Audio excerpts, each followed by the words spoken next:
Welcome, everyone, to the Tuesday, October 18th, 2022, Lawrence City Commission meeting. We will remove to an executive session, and when we return, we will give our explanation of how meetings operate for the public. So until then, is there any motions? I move to approve a motion to recess into executive session for approximately 30 minutes to discuss a personnel matter involving a city employee pursuant to the non-elected personnel matter exception, KSA 75-4319B1. The justification for the executive session is to protect employee privacy. The City Commission will resume its regular meeting in the City Commission room at approximately 5:33 after the executive session is concluded. I second. I have a first and second. All those in favor? Aye. Aye. Aye. Thank you, Vice Mayor. That passes 5-0. We will remove.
Kurt, you ready with YouTube?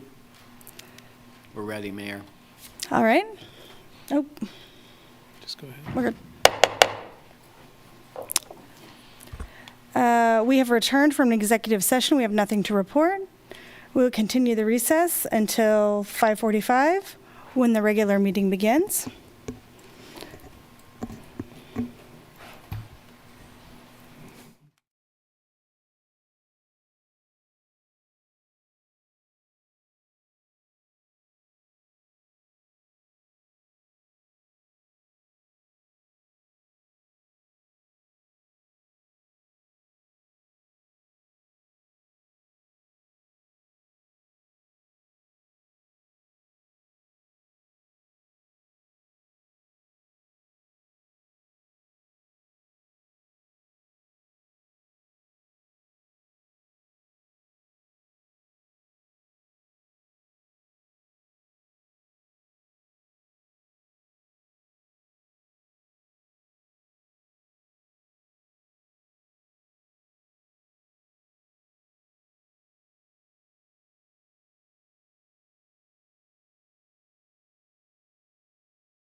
I see you. We're ready, Mayor. Very good. 5:45.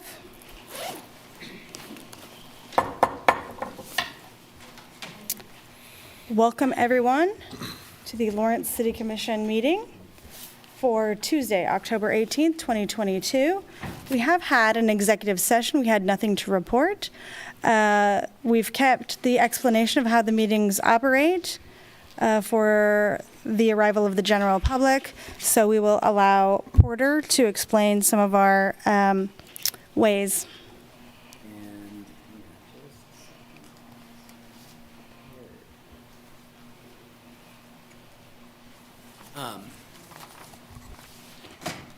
Thank you, Mayor. Appreciate it.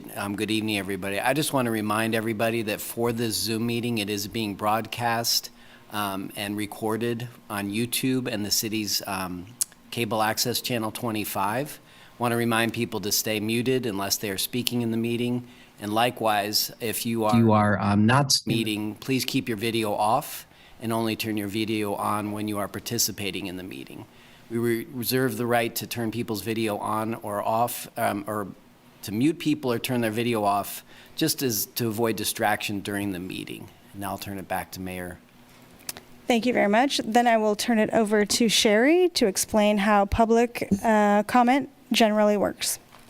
Thank you, Mayor. When the mayor calls for public comment, individuals attending in person should approach the podium to indicate they wish to speak. The podium can be raised and lowered, and we encourage you to use this feature to ensure your comments are heard. Individuals participating via Zoom should use the raise hand function to indicate they wish to speak. Please leave your virtual hand raised until you are called on. Individuals will be called on in the order they appear on the meeting host screen.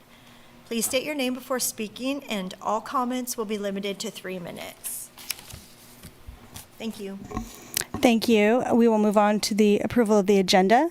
The City Commission reserves the right to amend, supplement, or reorder the agenda during the meeting. Do I have any motions? Move to approve the agenda? Second. I have a first and second. All those in favor? Aye. Aye. That passes 5-0. That brings us to our recognitions and proclamations. Our first is to proclaim October 24th, 2022 as World Polio Day. Not sure that there's anyone particular from the Rotary that would like to speak, but if there is anyone in the room who would like to address that, they are welcome now.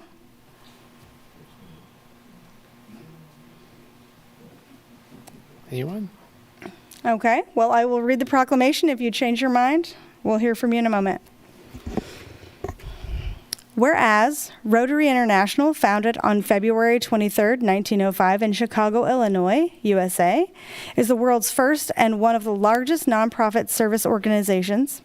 And whereas Rotary in 1985 launched Polio Plus and in 1988 helped establish the Global Polio Eradication Initiative, which today includes the World Health Organization, U.S. Centers for Disease Control and Prevention, UNICEF, and the Bill and Melinda Gates Foundation, and Gavi, the Vaccine Alliance to immunize the children of the world against polio.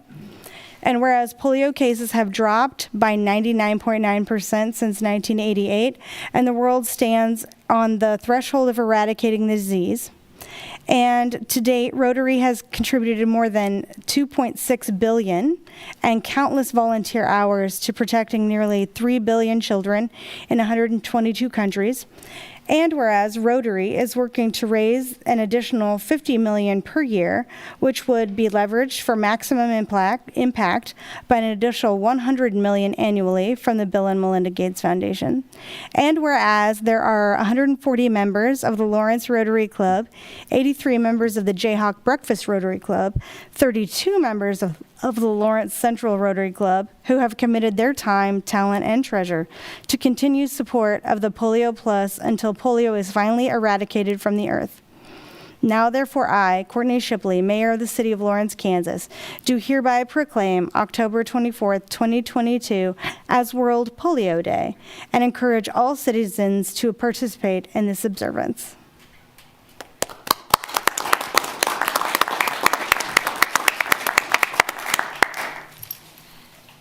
Again, I want to make sure there's no one from Rotary. Yay!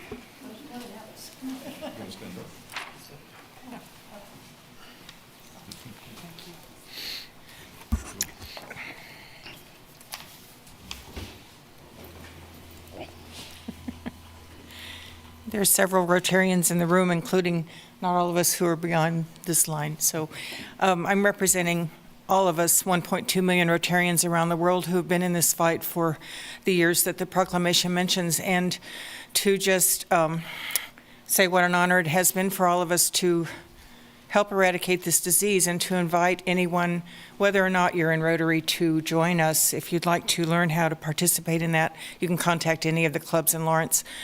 It is Rotary's primary mission, and again, this is a worldwide event that you've just recognized. Clubs, over 32,000 clubs around the world will be recognizing October 24th. And we feel that by the end of 2023, our latest estimation by those who are in leadership in this campaign for the organizations in partnership with Rotary are aiming for the end of the fight, I should say, by the end of 2023. We're very hopeful. So thank you so much to everyone. Thank you for being here. Thank you.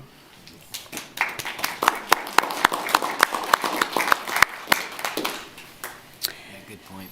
Next, we will proclaim October 20th, 2022 as Imagine a Day Without Water. I think we have someone. Good evening, Mayor and Commissioners. I'm honored to be here today to thank the Commission for this proclamation. Imagine a Day Without Water is a nationwide day of education and advocacy about the value of water.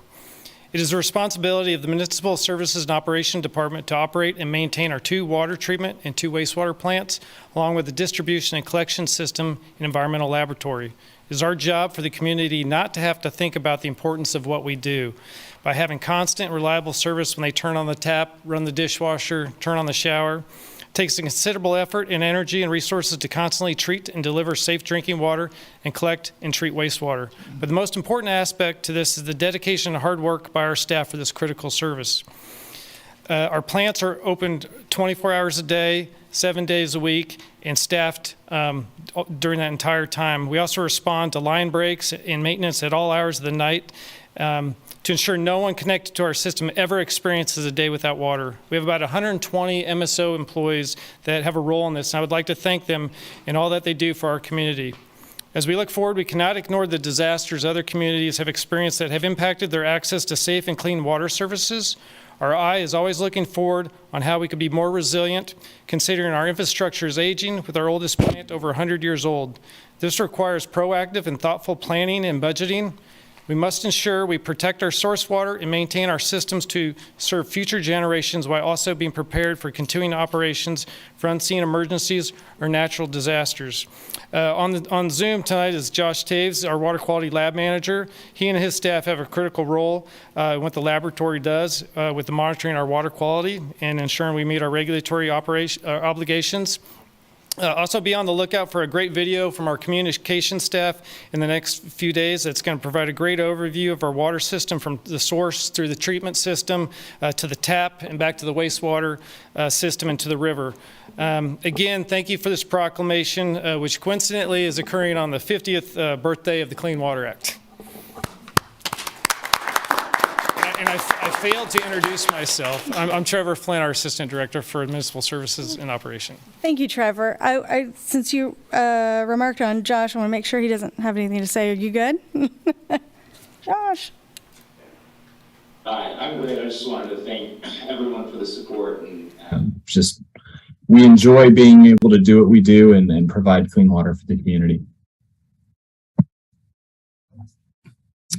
Thank you so much, Trevor and Josh. Let's carry on.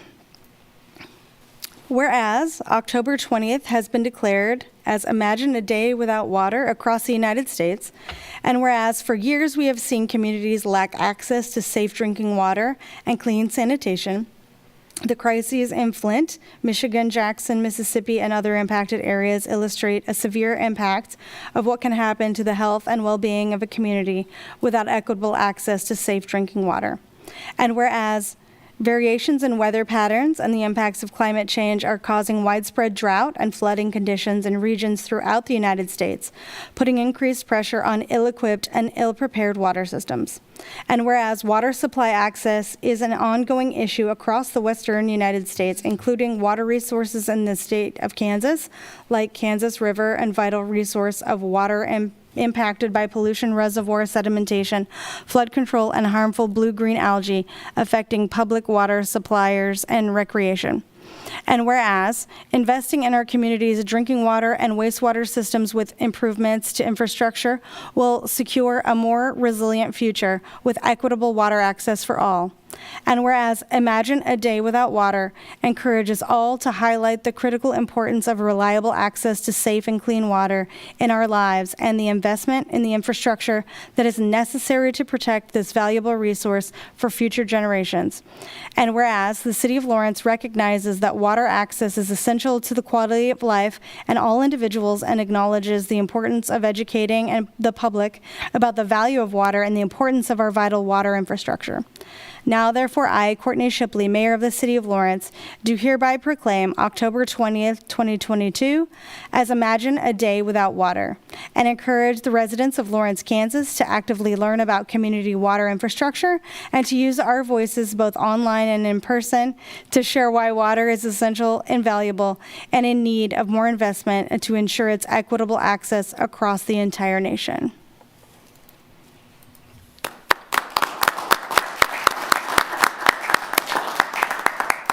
Thank you, everyone. Thank you, Trevor. That brings us to public comment. The public is allowed to speak on issues or items that are not scheduled for discussion on the agenda. Individuals should also address all comments and questions to the commission. Comments should be limited to issues and items germane to the business of the governing body. The commission will not discuss or debate these items, nor will the commission make decisions on these items presented during this time. Each person will be limited to 3 minutes. Is there anyone in the room who would like to make public comment?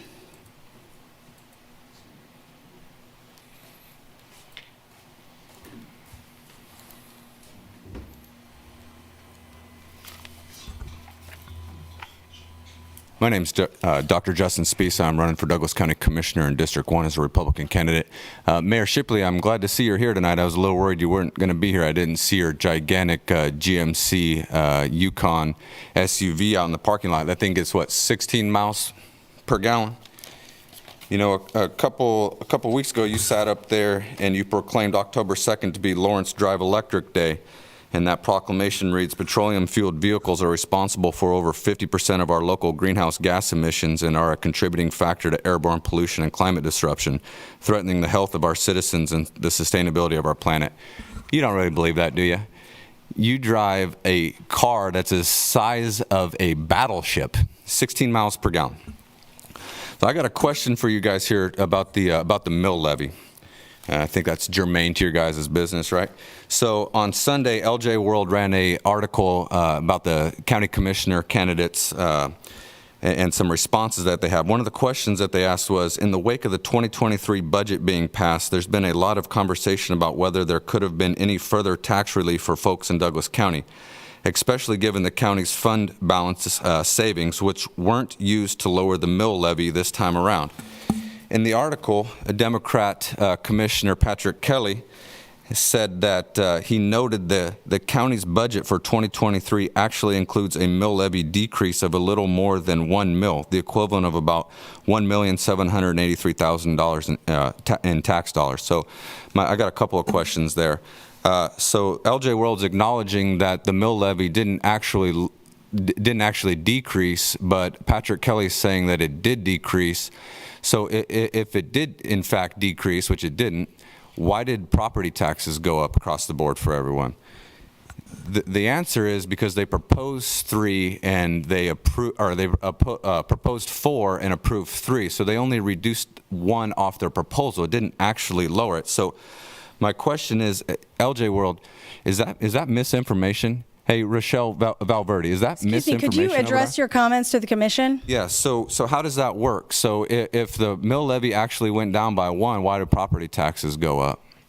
And if the mill levy, according to Patrick Kelly, actually went down, why is LJ World reporting that it didn't actually go down at all? Can you guys explain the mill levy to us, please?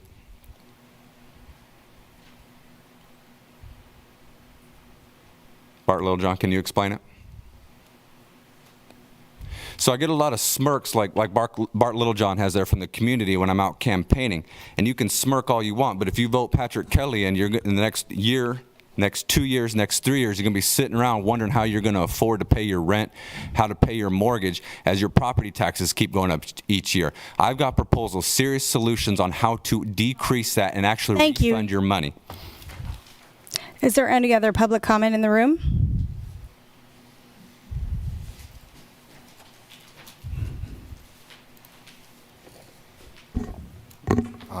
Good evening. I'm here to comment on that rezoning request for that property at 1100 Cassold. A couple of weeks ago, the rezoning issue came before the commission.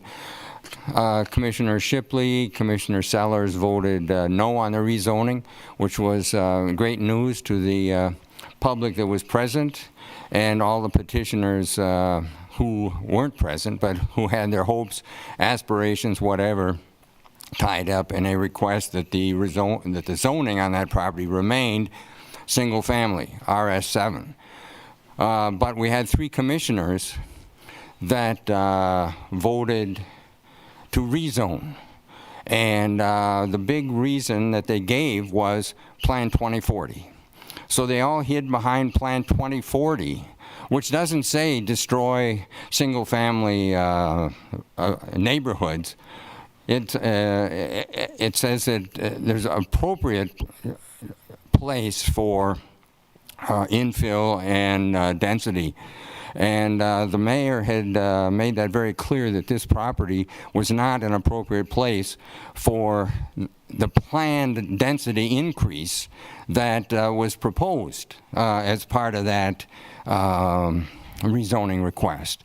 And I've just felt that when you look at this, to hide behind Plan 2040 while you ignore the hopes and aspirations and concerns of the public, that's not being very responsive to the public. And of course, our Constitution, the first words, we the people established this Constitution. President Lincoln, in his Gettysburg Address, said we consecrate this land to bury the dead who gave their full lives in devotion to a principle that should not perish from this earth. And maybe some of you might remember this from your elementary history. What is that principle? That government of the people, by the people, and who? And what else? Of the people, by the people, and for the people, should not perish from the earth. And what I saw here a couple weeks ago was a complete, let's say, dismissal of the public, of the people that came here and pleaded for protection of their neighborhood. And I hope that when this comes up again on November 15th, that there'll be some commissioners who will have the courage to do the right thing. Amber Sellers, Commissioner Sellers, I don't know why she changed her mind on this, and then after voting no, Time. yes, said that, well, I have to Sorry, thank you. reconsider. You didn't say your name. Could you say your name for us? My name, yeah, Gary John Bjorgi. I live at 1321 Janet Drive. Thank you. I'm a Vietnam War veteran who paid $100,000 in taxes on my Thank you. property on Janet Drive. Thank you.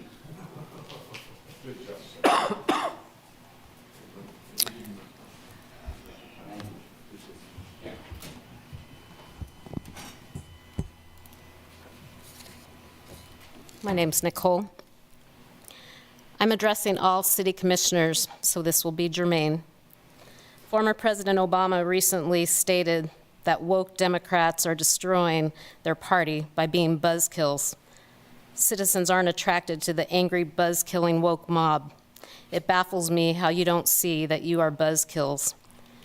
Other than the fact that you are trying as hard as you can to censor any viewpoints that oppose the Democrat narrative, it seems that part of your goal is also to make sure conservative Lawrence citizens are painted in an ugly light and made to feel like their values and beliefs are crazy. Local news outlets like LJ World and Lawrence Times work in tandem with you elected officials to push that narrative, that we are crazy, and the so-called journalists choose not to cover events the way they actually played out, or they refuse to cover a conservative political candidate's actual words, instead publishing their own propaganda. It may help you to understand that a few years ago, most, if not all of us, were 9-to-5 people who loved nothing more than spending time with our families and friends. But then, after we saw the atrocities of the medical mandates, censorship, and the destruction of freedom, Jesus called some of us to stand up. So we did, and we continue to do what we feel Jesus calls us to do, day by day.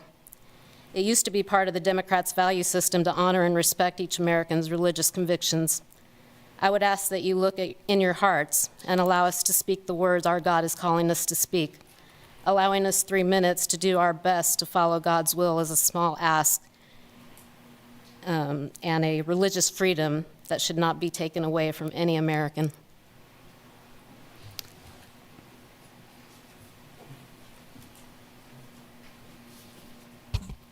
Hi, I'm Amy.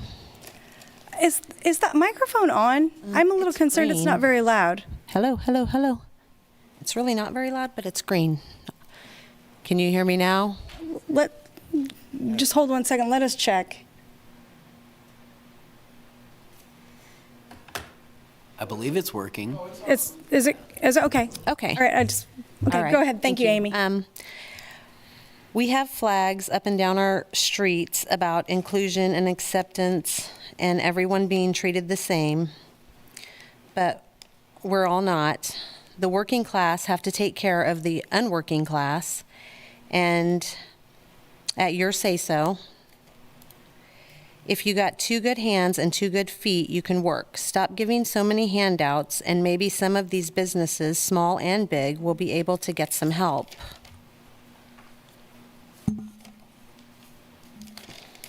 Okay, sorry, that's for the county.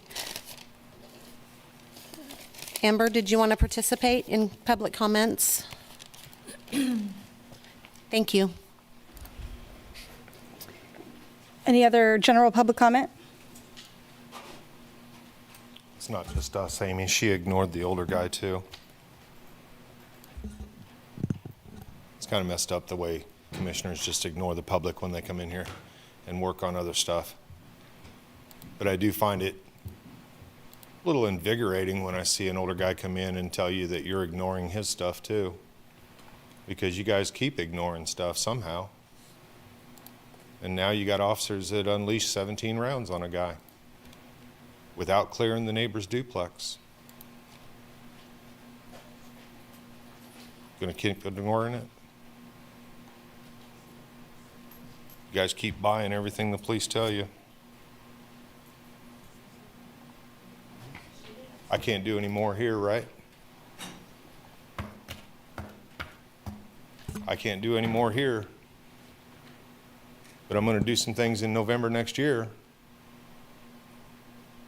Because if we can't have you guys act, we need to get some different commissioners up there that can actually listen and care about what's going on in the community. You know, you guys are talking about entering into a contract with Connections. I thought we were all high and mighty on Burt Nash. You were going to give land here not too long ago to help them do stuff. What happened? Did it not go along with 2040? I don't know. We're just dumb citizens out here. What do you expect? Is there any other public comment in the room? Hi, I'm Chris Flowers. I didn't really come prepared to make comment, but just the comment about the rezoning over by Castlewood, that got me.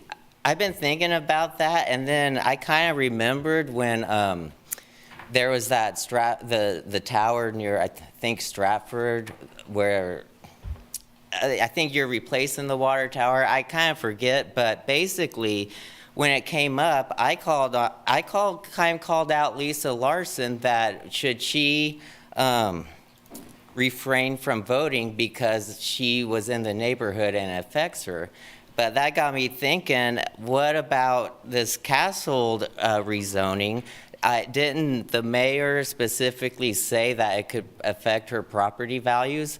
I'm just raising the question, do you all think that the mayor should refrain from voting on something that could potentially change her property values? And I rewatched that meeting. I believe Commissioner Sellers brought up the point that in some cases when you add more houses, it can actually increase property values. So I think it is a valid question to be asking if commissioners should be voting on something that affects their property values. I mean, I've seen the Fink, you know, he's left the room for votes when it comes to stuff like his employer's involved with. So I think it's a fair question to ask. Next time this comes up, should the mayor refrain from voting? Thank you. Any other public comment in the room? Is there any public comment online? Raise your digital hand and Sherry or Porter will call on you.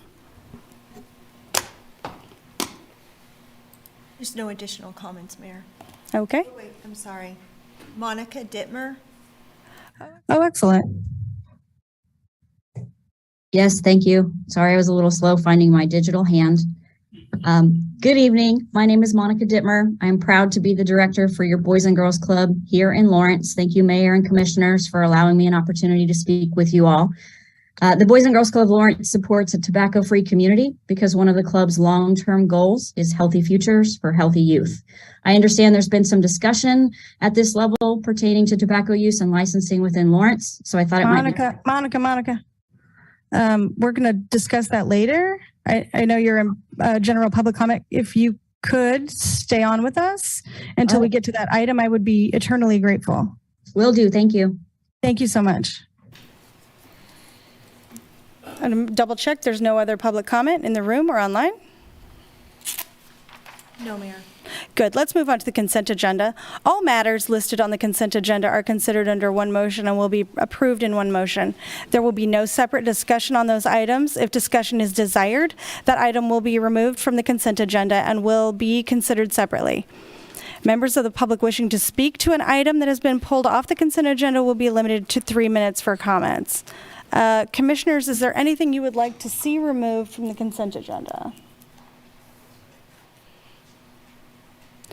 Vice Mayor, are you well? Okay. Is there any items that someone in the public in the room would like to remove the consent agenda? Oh, I see you.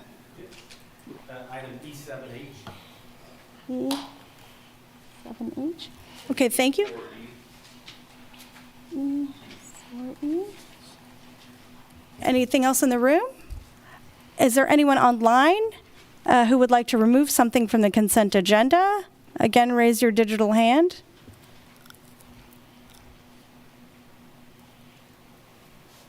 No, Mayor. Not seeing or hear anything. Do I have any motions? Move to approve the consent agenda with the exceptions of E4, D as in dog, and E7, H as in Harry. I have a first. I just want to make sure that's right. E. Is that correct? E4D. Was it D or E? D or I E? thought I heard E. I heard E. I just want to make sure E. we're pulling the right one. Okay. Thank you. So E7H and E4E. E. Second. I have a first and second. All those in favor? Aye. That passes 5-0. That brings us to E4E.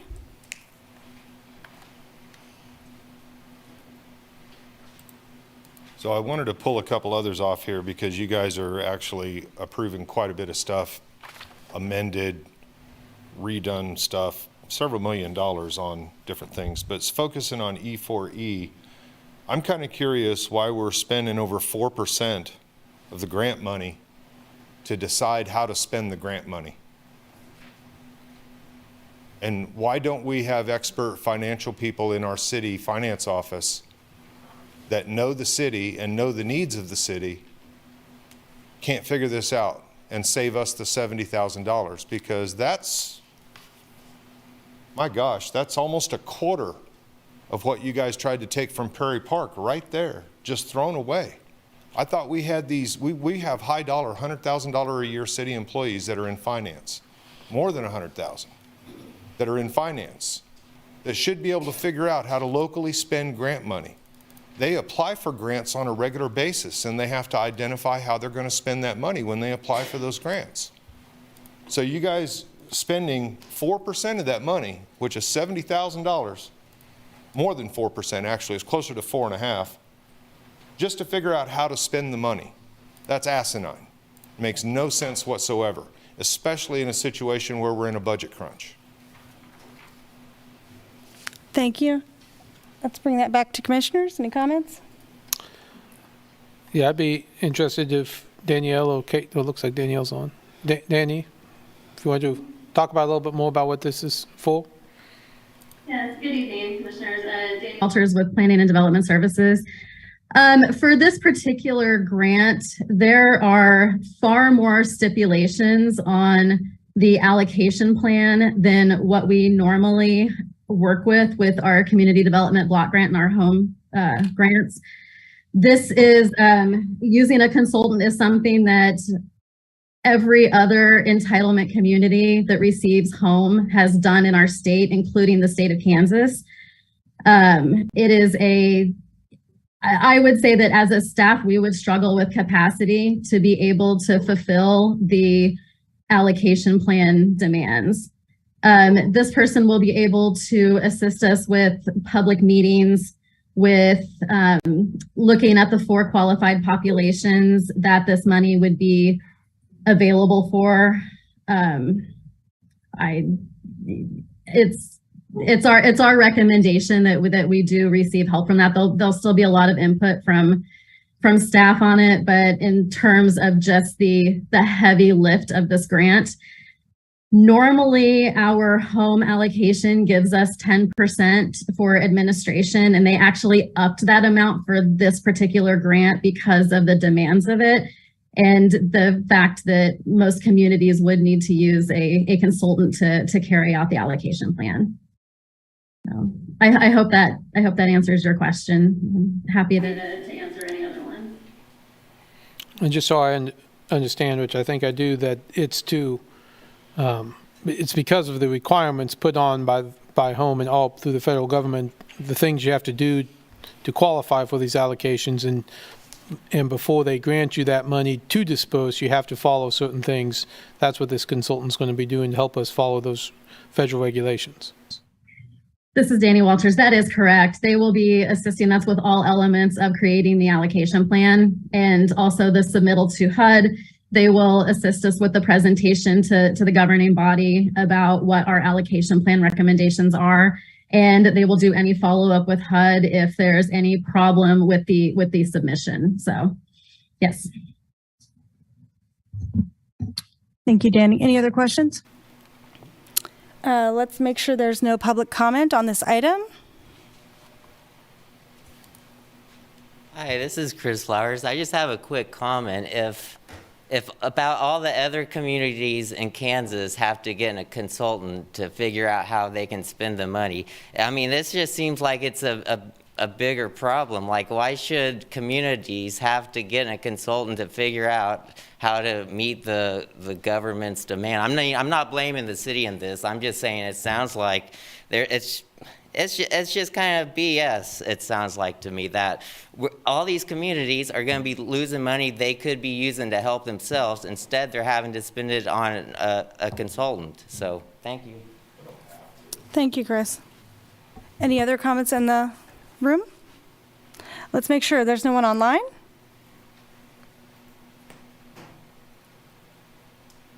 That's all the comments. All right, let's bring it back to the commission. Any other comments or discussion? Yeah, I agree with Chris. I mean, it's a shame that you know, the way they, I mean, some home dollars are based upon distributive shares, and there's no work that has to be done. We just have to make sure we allocate them right. But these dollars have a complex set of rules behind it, and a complex set that I wish the federal government didn't put upon us, but they have, and it's sad that we're spending federal money to procure federal money, but that's the way it's set up, so I'll go ahead and support the item. Is that a motion? Okay, I can make sure I get the right motion. I move to award bid number 22040 for consultation services to prepare an allocation plan for home ARP funds to Vickrau, Kraus and Company in the amount of $70,000, and authorize the city manager to execute the professional services agreement. Second. I have a first and second. All those in favor? Aye. Aye. Aye. That passes 5-0. Thank you very much. That brings us to E7H. Good evening, Mayor and Commissioners. My name is Todd Barfield. I'm the Chief Legal Officer of Wanrack LLC. We're based in just down K10 in Overland Park, and we are a fiber network services provider, and we build broadband networks throughout the country for school districts and libraries under the federal E-rate program. And in February of this year, we signed a contract with to build a network for the Lawrence schools. It will connect 26 buildings. It'll provide 10 gigabit service through to 23 of the schools and 100 gig service to the 3 hub sites in the school district. I have worked with we have worked with the engineering department of the city and with the city attorney's office to negotiate an MOU that will allow us to work in the city right-of-way to construct our network. Our network, like I said, is 25 miles and is entirely underground. And we have finalized that agreement, which was on the agenda for approval, but was instructed to pull that because there's one issue that requires a special waiver by the council, and that is the city requires a 5% of gross revenues fee to work in the right-of-way, and we typically will receive in our projects across the country a waiver of that fee by the city in recognition of the work that it's a project being done for the schools, and that item is what I pulled this item for to seek your approval on. Thank you, sir. Yeah. Let's bring that back to the commission.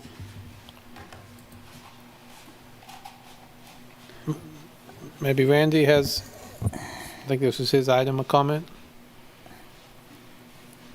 Randy Larkin, Deputy City Attorney. We worked everything out in the agreement. We came down to 5%, or their option was a waiver of that, and it's totally within the City Commission's discretion where they want to go with that. And that's really the only issue remaining for the MOU. And is this 5% on, I don't know who this would ask the question for, is all the work for the school district, or is some of the work for the school district and some of the work for their own? This is Randy Larkin, Deputy City Attorney. This is a 5% on gross revenues regarding fiber and what they do and the revenues that they procure from the fiber. I think they are only asking for a waiver for the services provided to the school district, and they would pay 5% for any private or any commercial or any other uses, any other services they sell. But Wanrock could confirm that.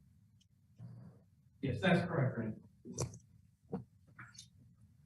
Your statement's correct, Randy. It'd be for the school district. Correct. That's the waiver request. Thank you. Any other questions or comments from the commissioners? I have a question, Mayor. This is Commissioner Larson, and my question is to the gentleman is when you put your bid together for this, did you give the school district a 5% discount based on their services? What you would get for this?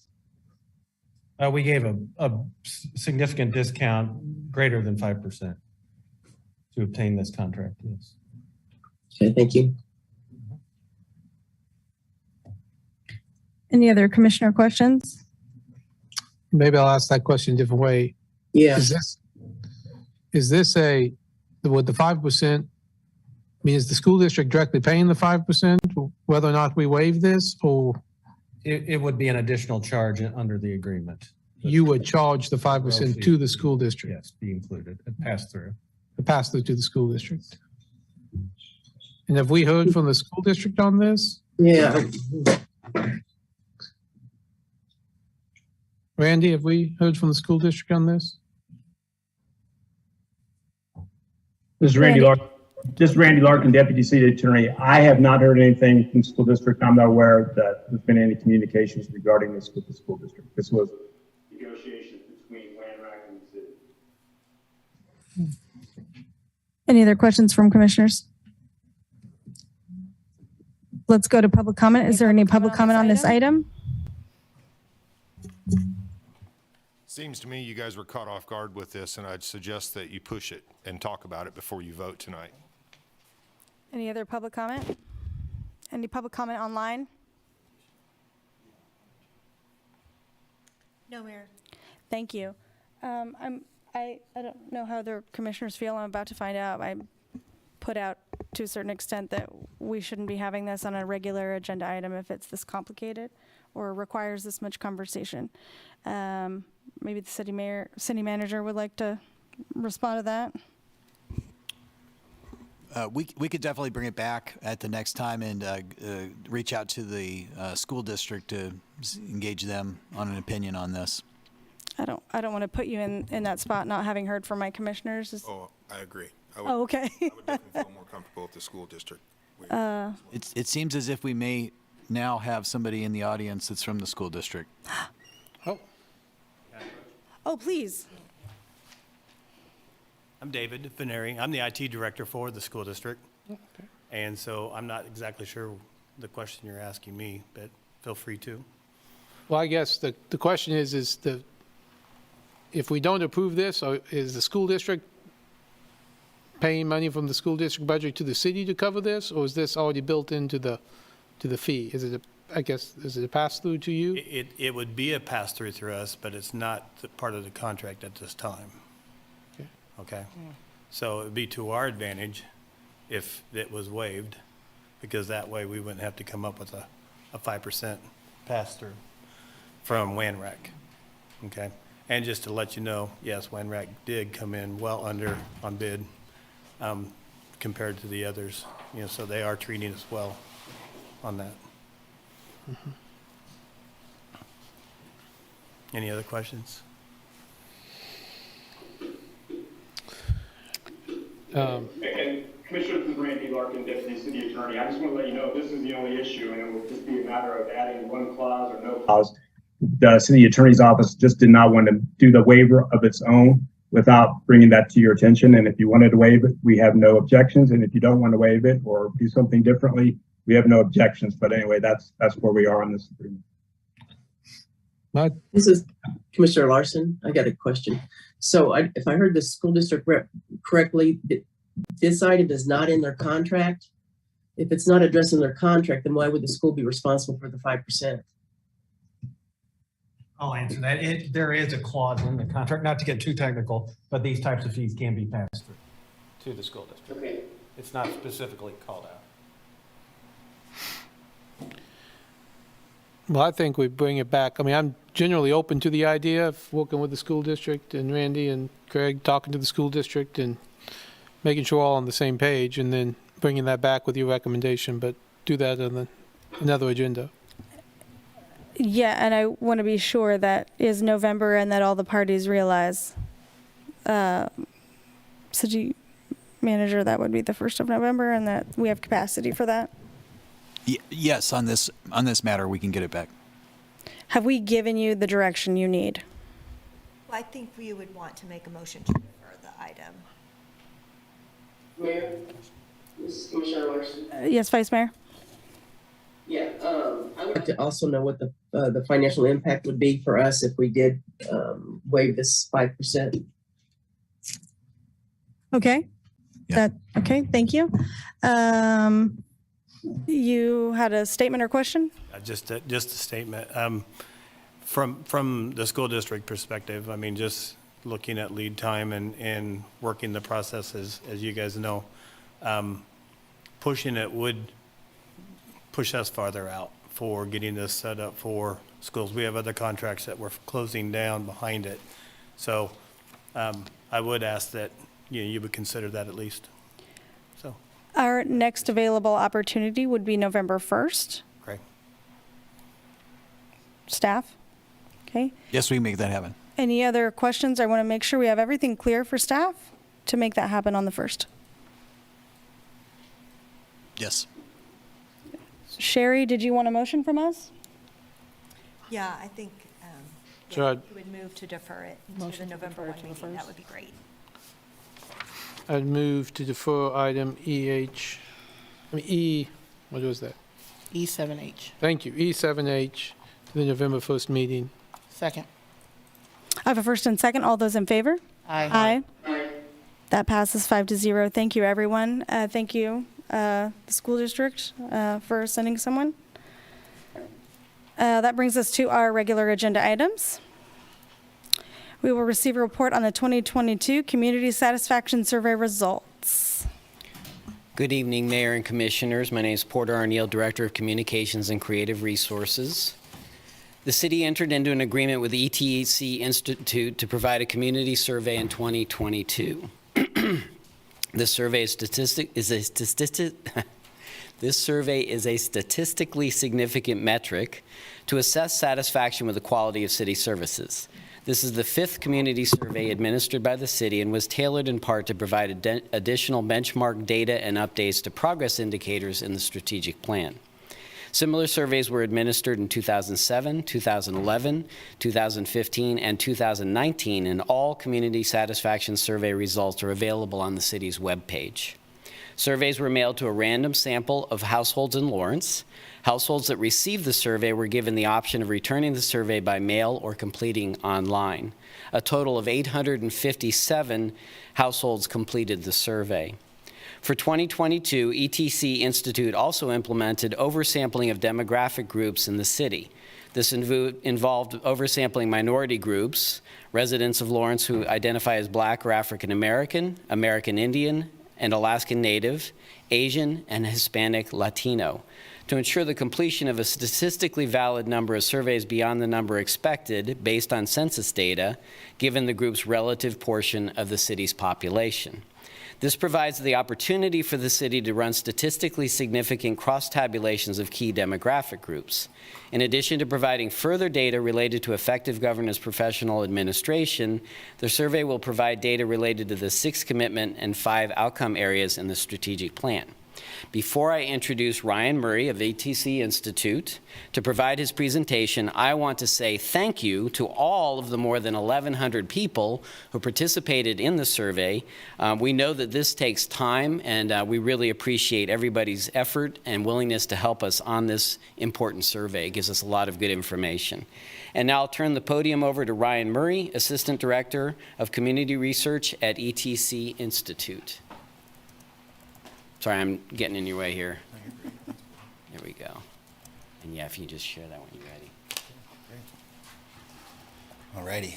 Thank you, Mayor. Thank you, Commissioners. Thank you, Mr. Arneal and Mr. Owens, for having me this evening. It's a pleasure to be back in Lawrence. It holds a special place in my and my family's heart. So I believe I need to share this screen, correct? Correct. Oh, no. Okay, there we go. I'll go up to the Zoom meeting. There you go. Am I good? You're good. All righty. All righty. Thank you again for having us this evening. All right. So a few familiar faces from 2020. A lot has changed since then. So just a brief introduction.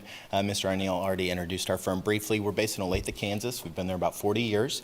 We specialize in market research for local government organizations, primarily working with municipalities, park districts, county governments, a lot of state DOTs across the country as well. But this is kind of our bread and butter. This is what we do most frequently, our citizen satisfaction or resident satisfaction or assessments. And so we're here to present the results from 2022.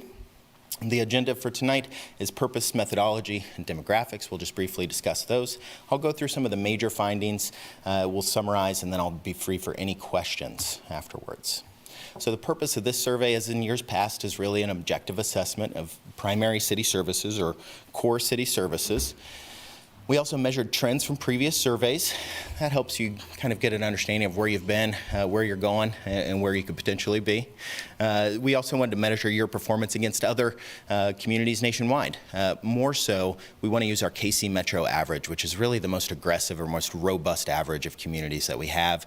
We do a lot of work in the metro area, so any comparisons to those metrics are surveys administered by ETC Institute, usually on a regular basis with folks that really have inherently used this as a part of a budgeting and decision-making process. So when we get to benchmarking, we'll see how well you can perform both to US and KC Metro averages, and you'll get a really good idea of how you're performing against other really high performers, not only regionally, but also nationally. This is really our most robust average that we have.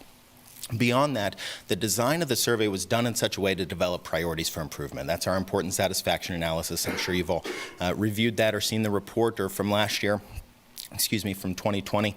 The design of the survey is done in such a way to ensure that we develop these priorities for improvement. We'll show you just a couple of those. I'll interpret those for you, but the full report has a few extras than what we'll present here this evening. And when it comes to methodology, Mr. Arneal already kind of indicated that this was a mail and online survey. So first what we did was selected a random sample of residential addresses from all residential addresses within the city. We mailed out surveys to a group of those homes, and then we followed up online via text message and other means in order to gain that 800 completed surveys. But that's not enough. We also need to ensure that those results that we collect are representative of the community. In a couple slides, we'll see the demographic breakdown for race, ethnicity of the sampling from the random sample. In addition to the random sample, Mr. Arneal already indicated this as well, we conducted some oversampling. Now what that is really a non-random sample of responses that are collected in addition to the random sampling goals to ensure a statistically valid number of responses from those groups that otherwise don't exist at high enough levels in the community to provide us statistically valid results. We'll see in the demographic slide in just a moment, some minority populations exist at 5, 6, 7%. For the goal of 800 surveys, we would inherently not collect enough surveys to statistically analyze those against maybe the white counterparts which make up the majority of the community. So what we've done is equipped the city with additional data that gives us the ability to make those statistically significant comparisons. What we're also doing in the background, which we don't have ready for tonight, unfortunately, but we should by the end of the month, is an interactive data dashboard, which is really going to put all that data at the fingertips of staff. And so Mr. Muhammad, I believe, is your DEI coordinator. He's going to be very interested in that dashboard.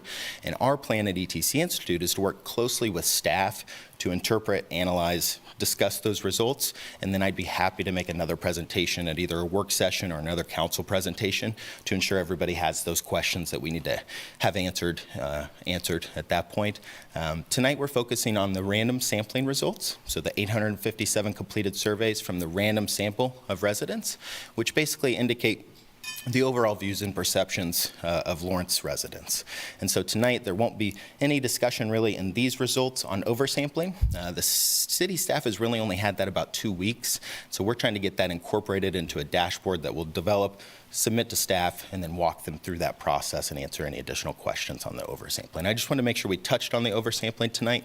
That's a new feature that we haven't offered to the city of Lawrence before, so I just want to make sure that we covered that and I can answer additional questions either now or at the end. Yeah, please. So to be clear, so at a later time, this dashboard will be able to give us some more, give us that multivariate analysis. Yes, and what we want to really do is use those more robust sample sizes of our minority populations to find statistically significant differences in satisfaction or usage or ratings. And so that's what the oversampling is done for.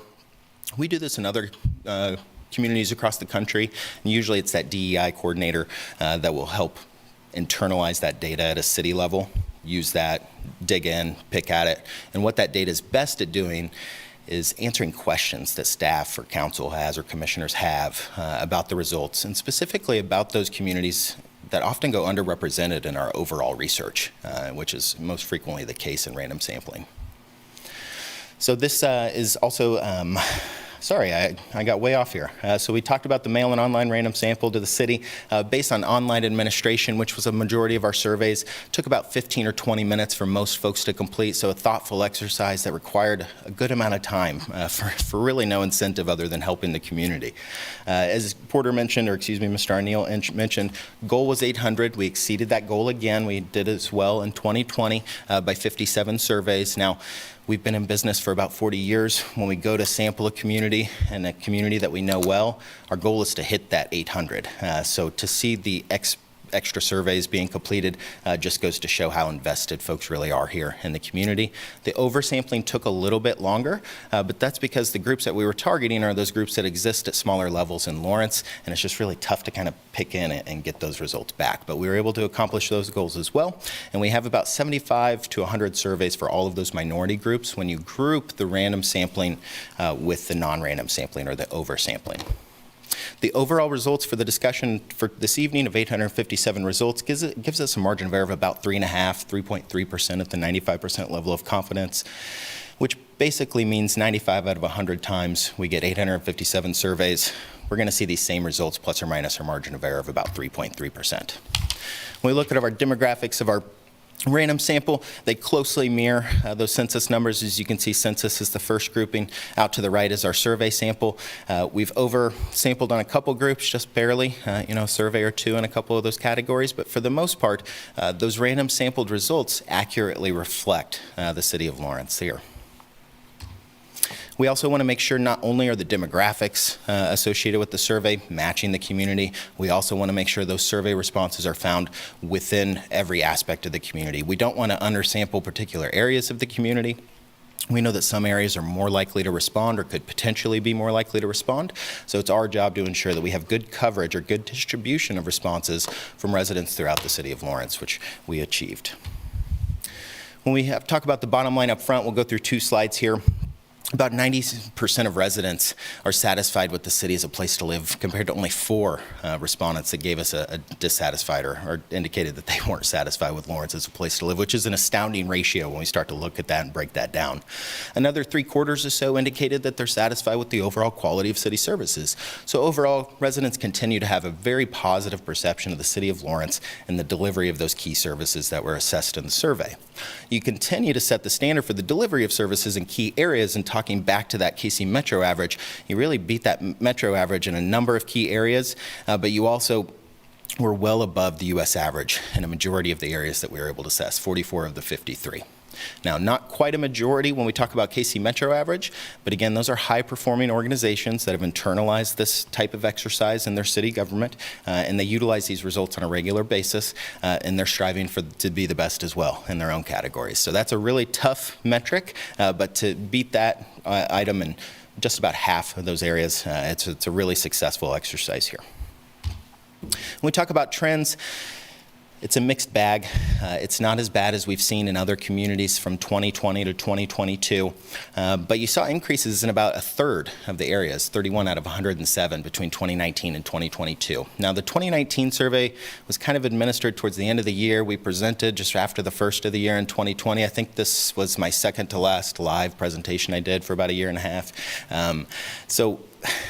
Things have been mixed, but you saw increases of 5% or more in 8 areas. So there were some really bright spots, and we'll talk about trends in just a little bit. I've highlighted a couple of your top priorities for improvement that actually saw increases since the previous survey. So you're moving in the right direction continually, but the most important thing is that residents are still telling us that the perceptions of what you're delivering are still really high quality, which is really important. Our priorities for improvement actually remain the same from that 2019-2020 survey. You can see those up here: maintenance of city streets, flow of motor vehicle traffic, codes and development, or codes and enforcement, which is a really difficult item. Most residents aren't super well informed about what those codes are, how they should be enforced, or how in practice they are enforced. So mixed bag of ratings in that area isn't uncommon. And also we can see those items kind of rise to the top because people think they are important, but sometimes they're misconstrued about maybe what the specifics could be related to that. And then effectiveness of city communication with the public, and we'll dive into that in the last section of the presentation here. So to kind of reiterate, perceptions of the city remain high. Over half of respondents gave satisfied responses to all of these or 7 of the 9 areas that are assessed here. Value received for city tax dollars and fees is always a difficult area to kind of receive tons of satisfaction for. Enforcement of city codes and ordinances is also one of those areas towards the bottom of this list as well. Higher or elevated levels of dissatisfaction, but still good numbers of neutral, which is really that passing grade. So everything we'll see tonight pretty much is shaded in blue, gray, and red. The blue items are those most satisfied items, so we're either very or somewhat satisfied. Neutral is kind of that passing grade. Hey, I might not be able to tell you directly that you're doing a great job, but you're definitely not doing a poor job in those areas, and we see that in some of those gray ratings throughout here. When we talk about perceptions of downtown, availability of vehicle parking, how safe you feel in downtown Lawrence after dark are really our 2 biggest areas of dissatisfaction. We came here shortly after the pandemic kind of started to ease. We met some friends from college downtown with our children, and we noticed that a lot of businesses is kind of built into the parking on Mass Street. So I wonder if that is maybe some issue with the availability of vehicle parking downtown, but still receiving over 50% satisfied responses for that particular area. So still doing pretty well there. Elevated levels of dissatisfaction still with those 2 particular areas. When we talk about major categories of city services, this is kind of the litany, the major list, the core services that the city provides for the public. 2 of our top priorities for improvement receive the highest level of dissatisfied responses. That's flow of motor vehicle traffic and maintenance of streets. I always try to suggest to my higher performing organizations like Lawrence, that's really what you'd like to see as top priorities for improvement, are those areas where you're continually kind of beating back time. As soon as you repave a street, it's completely in disrepair after the first snowstorm. The maintenance schedule is something that most residents don't have on their mind. So even somebody getting a repaved street on the street just south of you and your street didn't get hit or won't get hit until next summer can have kind of a dramatic impact on your perceptions in some of those related areas. But still performing very well when we're talking about core services like trash and yard waste services near the top, quality of your library, parks and recreation, water and wastewater, an area that you always perform very well in, and quality of police services, making it right there in the middle. I want to interpret some of the maps. As you mentioned, as we saw earlier, distribution of responses. We're still seeing these at census block level groups. We can do some additional analysis. We can also include maps in the dashboard that have different segmentation or different breakdowns of the results. So if there's any other boundaries that you would like to definitely pass along to us, we can include those in the dashboard as well as the census block groups. This is one of the smallest kind of geographic areas we can display on a map like this. And what this is showing is the mean average or the rating from respondents within each of those areas. The overall maintenance of city streets and utilities, this is our top priority for improvement this year. Some areas saw relatively satisfied responses, most areas in neutral with a few areas kind of centered in that orange. I also know 23rd Street's under construction. That doesn't make a lot of people happy. They'll be happy in the next survey when it's completed, but for now, folks are definitely kind of telling us, hey, we're kind of sick of the construction, which is very common in organizations that are performing construction across their city. When we talk about overall flow of motor vehicle traffic and congestion, right along the lines of our maintenance of city streets and all the construction we're doing. So improvements in progress kind of get us through, but then we should see a rebound in some of these results, hopefully in the next time we do the survey. We talk about benchmarks. You compare favorably both to our U.S. and metro averages. As you can see, the metro average is very strong. It definitely gives you a run for your money in some key areas. The arrows out to the left are indicating significant increases or significant variances in the positive from the U.S. average, with 2 areas towards the bottom that received lower than U.S. average levels of responses there. For the most part, the city's performing very well and very competitive with that KC Metro average in a number of key areas, specifically customer service of city staff. I see 66% of residents were satisfied with that particular item. That's a really difficult item to succeed in. Over 2/3 of respondents indicated you're doing very well. When we talk about U.S. averages, you can see that's hovering around 40. But then we talk about U.S. or KC Metro, we're seeing just a little bit of an uptick. So you're performing extremely well in that particular category. Just another really tough one, but still, very good job for all those forward-facing employees that will likely get calls about K-10 or issues in county roads or issues that aren't necessarily the city of Lawrence's issues. And sometimes that customer service representative has to tell that person you have to call a different phone number, or hey, you have to go to this particular resource. And so that person's likely left with a dissatisfied response after that particular interaction.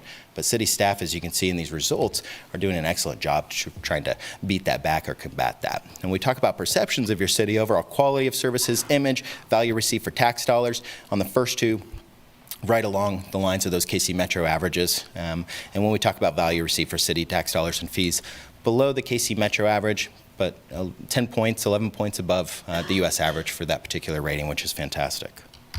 Next, I want to discuss trends.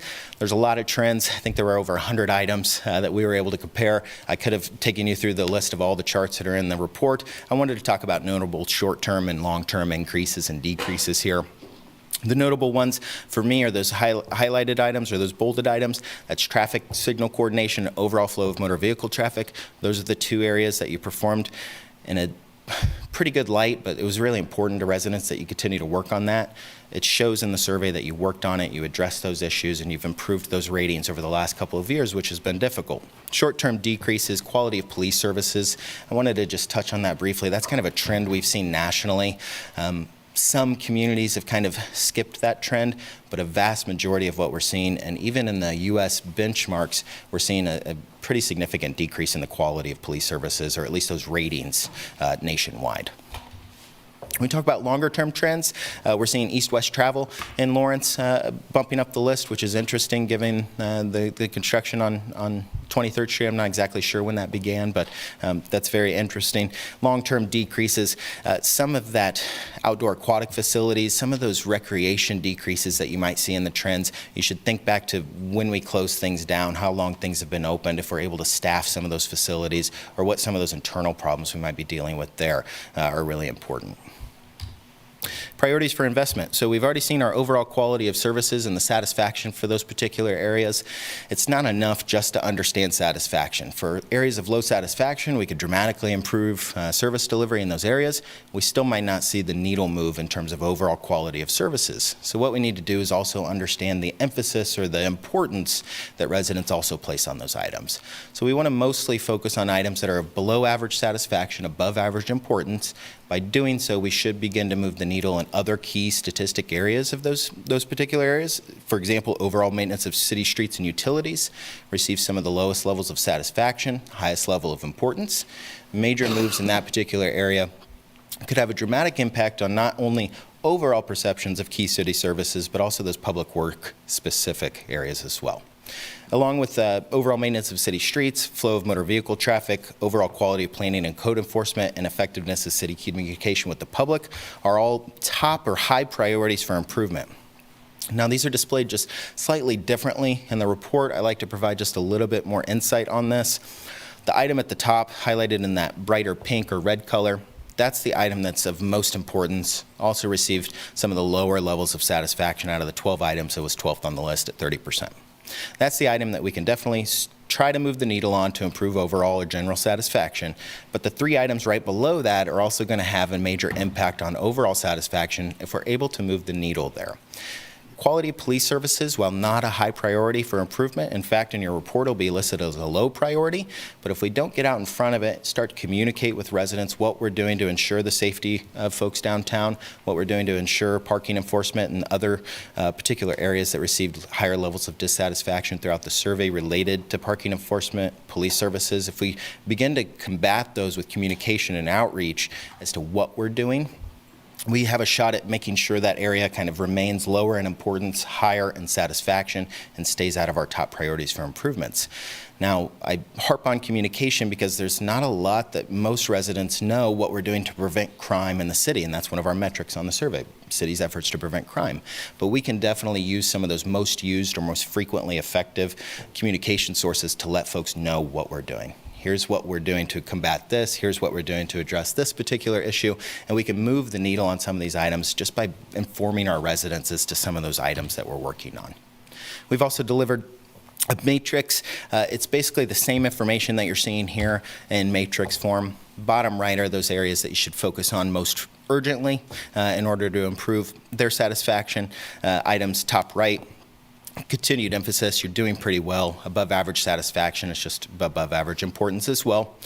Over to the top left is where you see exceeding expectations, and that's where we see the bulk of your services. Those are the services you're continuing to provide at high levels. Residents understand that. They've dropped off of the major importance scale, and they're just performing very well in terms of overall satisfaction, lower importance there. When we talk about communication, the city's really the top source for communication for the most part, but I wanted to also highlight some of these benchmarks specifically in this section. Responsiveness of your social media, 26 percentage points above the national average, 12 points above the national average for availability of timely information, efforts to keep you informed, 12 points above the average. So folks' perceived notions of your communication activities are extremely high. We could continue to work on that momentum to make sure that we're utilizing some of the other data that was collected to understand social media is not really the most used source of communication for residents. Most folks, and what's moved into the top into the top slot this year is local media outlets or the newspaper. In the past, it was not the highest or most frequently used source of information. It's newly number 1. In 2020, the city's website was 4th, but has actually moved to number 2, which is a fantastic improvement. It means you're the primary source of information for a key group of residents throughout the city. It means that you can kind of control the narrative, but most importantly, you can give the facts, and you can actually tell people what you're doing from the horse's mouth, basically. We also saw Parks and Recreation Guide drop from 1st to 3rd, but that means a lot of residents are still receiving that. They're still viewing it. It's still a primary source of communication for those folks. And what that really helps with are those households with children. Usually those households with children under 15 or under 10, those are the folks that are most interested in that particular communication source typically. And so we know that we're communicating well with those groups as well, meeting those Parks and Recreation needs in which you perform very well in the survey. Now, not only did we ask how often you're using some of these sources, we want to know how effective they are, and what we see are your 2 sources right at the top of this list, followed by direct mail, and then local media outlets actually kind of inverting to go to 4 in this particular area. It's not that folks think that it's ineffective, they just think to a lower degree it's as effective as some of the other sources of information. So continuing to use those sources of information to inform residents about what we're doing, how we're doing it, and how we're addressing some of the top priorities for improvement can go a long way to ensure perceptions, and we're setting the bar for those perceptions ourselves. In summary, residents have a really high perception of the city. We're going to dig in deep to that oversampling. We're going to find some areas where different groups are underserved or different groups feel differently. We see that in the results already. We saw some folks are not satisfied. 4% are not satisfied with the overall quality of city services, and that's going to happen. The oversampling is going to give us a lot more insight. There's going to be a lot of conversations I'll have with staff about how to interpret, utilize, analyze those particular results. It's going to be a lot of positive good, or a lot of data that Mr. Muhammad, I believe it's Faris Muhammad, can use in the future to try to help react to and also respond to concerns that residents portrayed in the city survey. You continue to rate higher than the U.S. average in 83% of the areas assessed. So we know that we've set the bar pretty high with the KC Metro average. But when you talk about U.S. averages and comparisons to communities nationwide, you're head and shoulders above that average in all those key areas. You saw a positive increase in ratings in 29 of the areas assessed, so about 1/3 of the areas that we assessed between 2019 and 2022, you actually saw an increase. Not all of those were 5% or 3.5% increases to beat our margin of error, but still an increase in combined satisfaction results. Our priorities for improvement remain the same. I don't like to give this particular spiel too frequently, but the top priorities that the City of Lawrence has are the priorities we would want to see in a community. As I mentioned at the beginning of the presentation, the design of the survey was done in such a way that we were going to develop priorities for improvement. That was the purpose of this beyond the objective assessment. If I didn't develop any priorities for improvement, where would the survey guide you or drive you?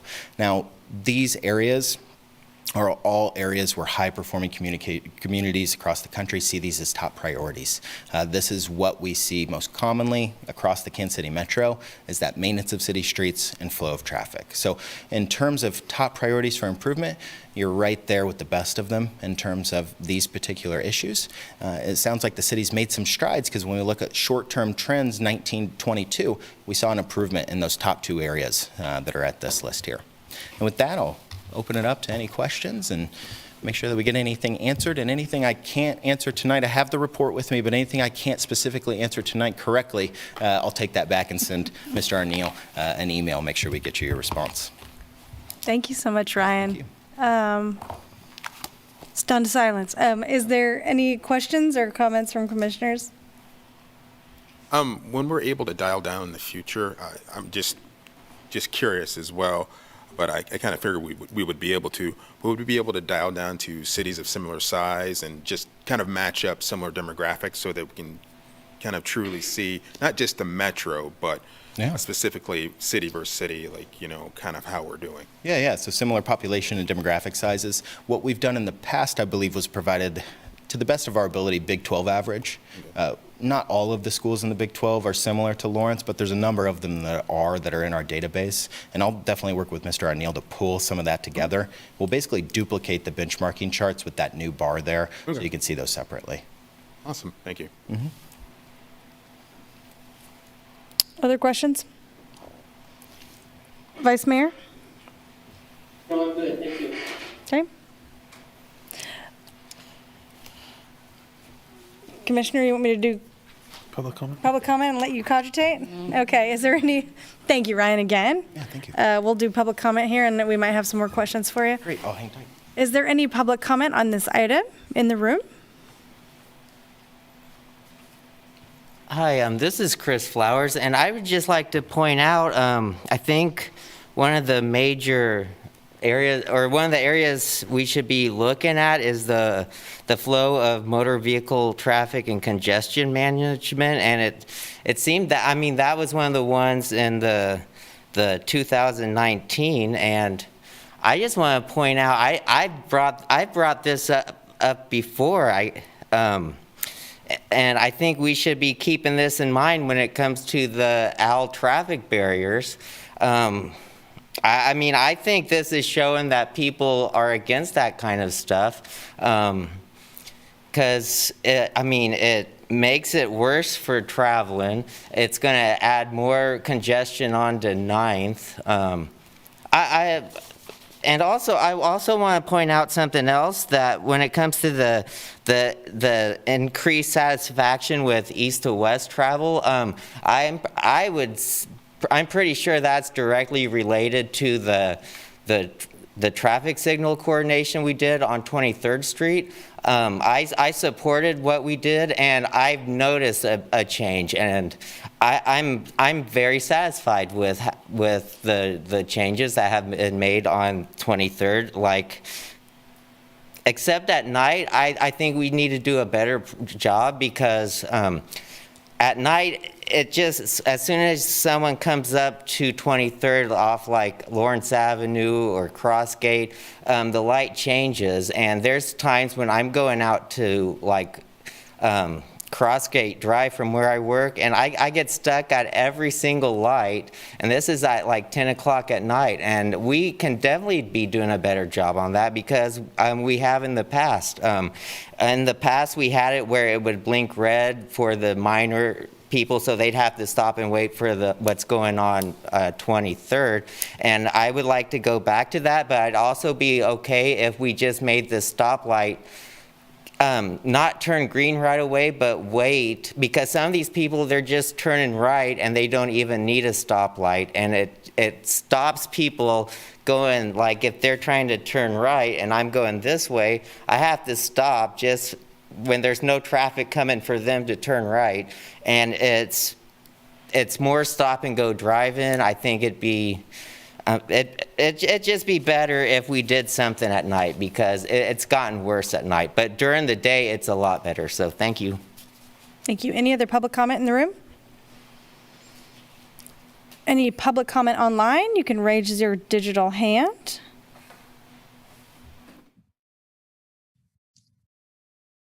No, Mayor.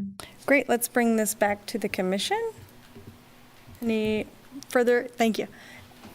Are you ready? Well, no, because I have a lot. So Ryan, I was looking through the report. So, because I was looking at question 27 and then dropping down to question 30, and help me with my interpretation of this. So, the person who, so I'm looking at, this is the 27 is in regard, question 27 in regards to the person who completed the survey. And then 30 is as far as the individuals in the household, correct? I apologize. Give me just You're a okay. second I to know, get it's a lot.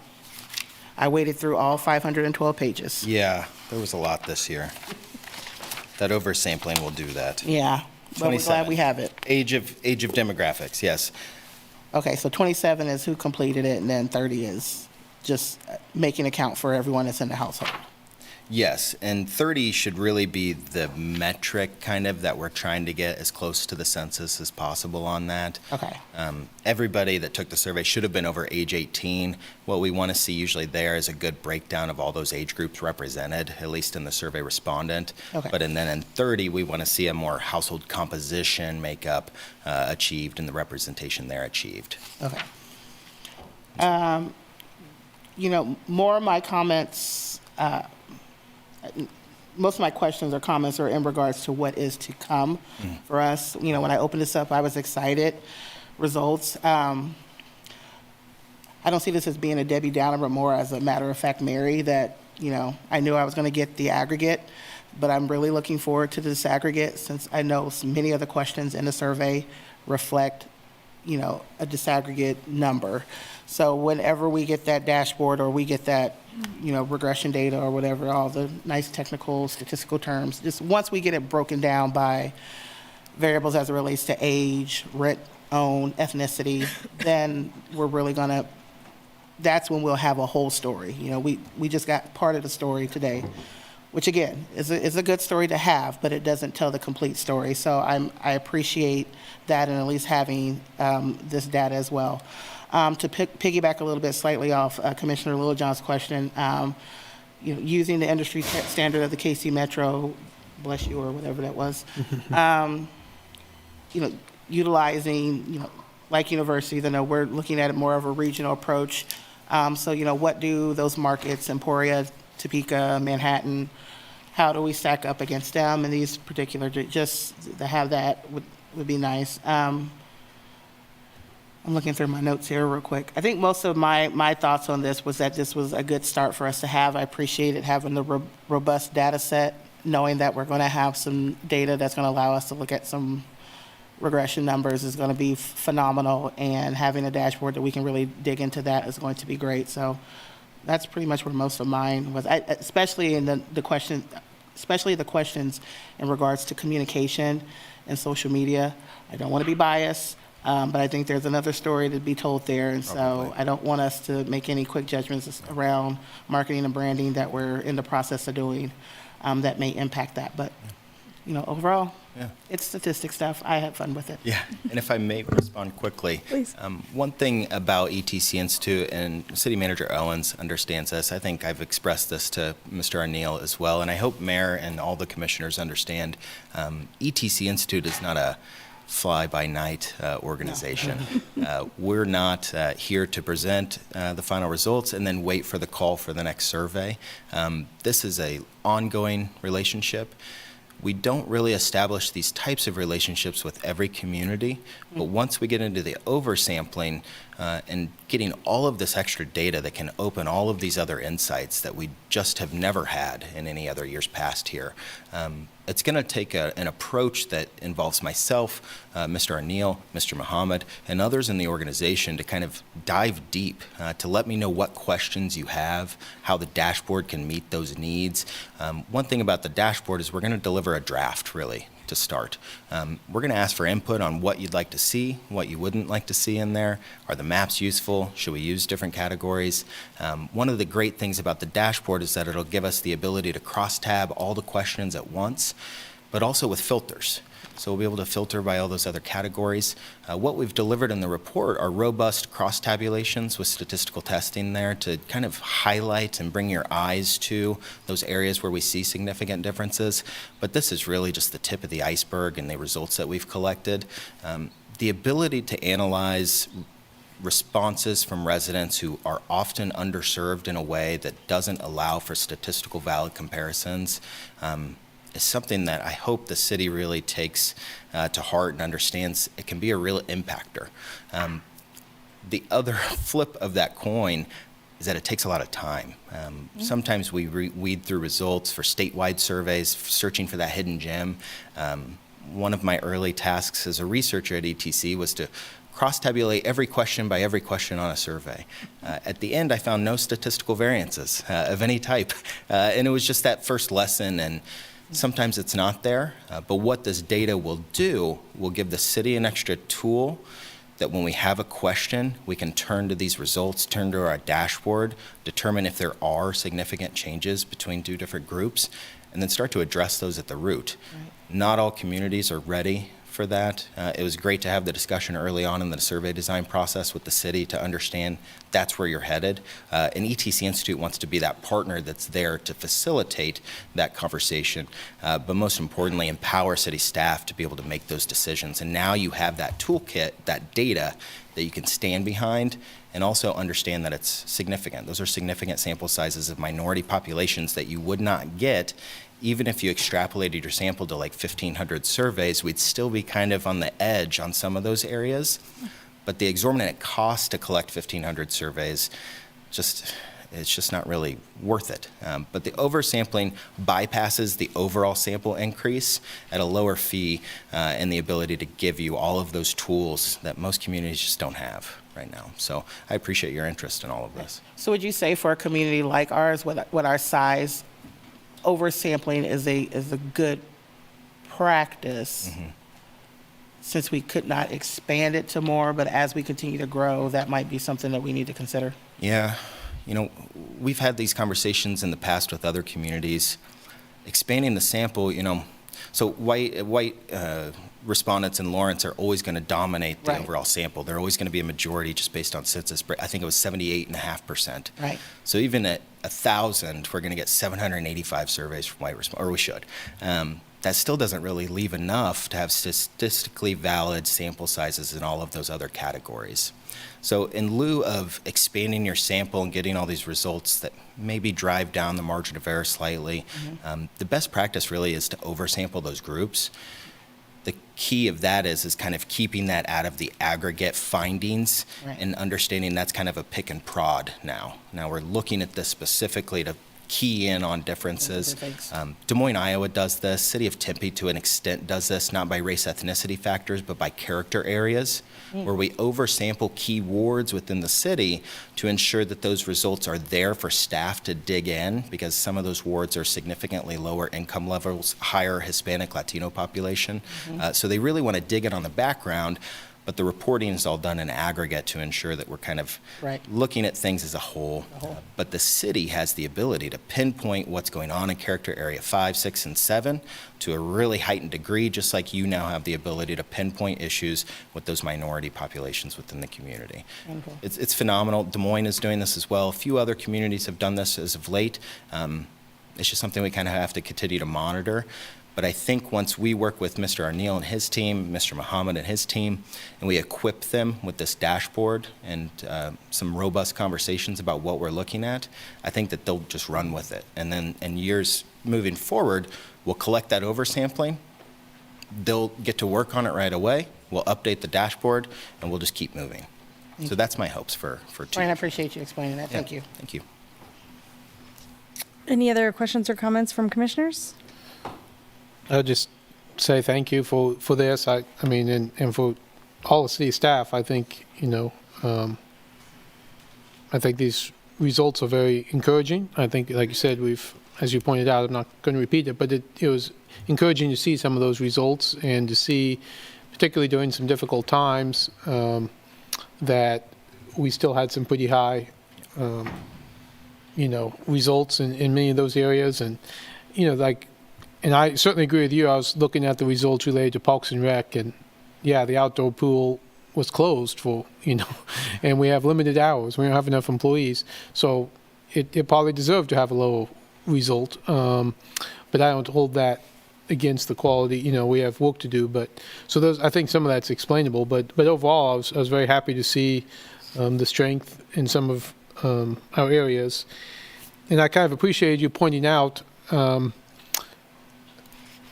I had this perception, but I couldn't articulate it like you did, which is, you know, your streets and your traffic, and, you know, you're only going to get good grades on that if you're shrinking and no one's coming to your city. I mean, you know, you almost have to, and without really overbuilding that. So that is areas that we have to continue to work on. So I don't take it lightly on one hand. On the other hand, you know, those are things that I'm not sure we'll ever be at the point where every one of our streets is in perfect condition. That's just not how the system works. Not at the same time. And so,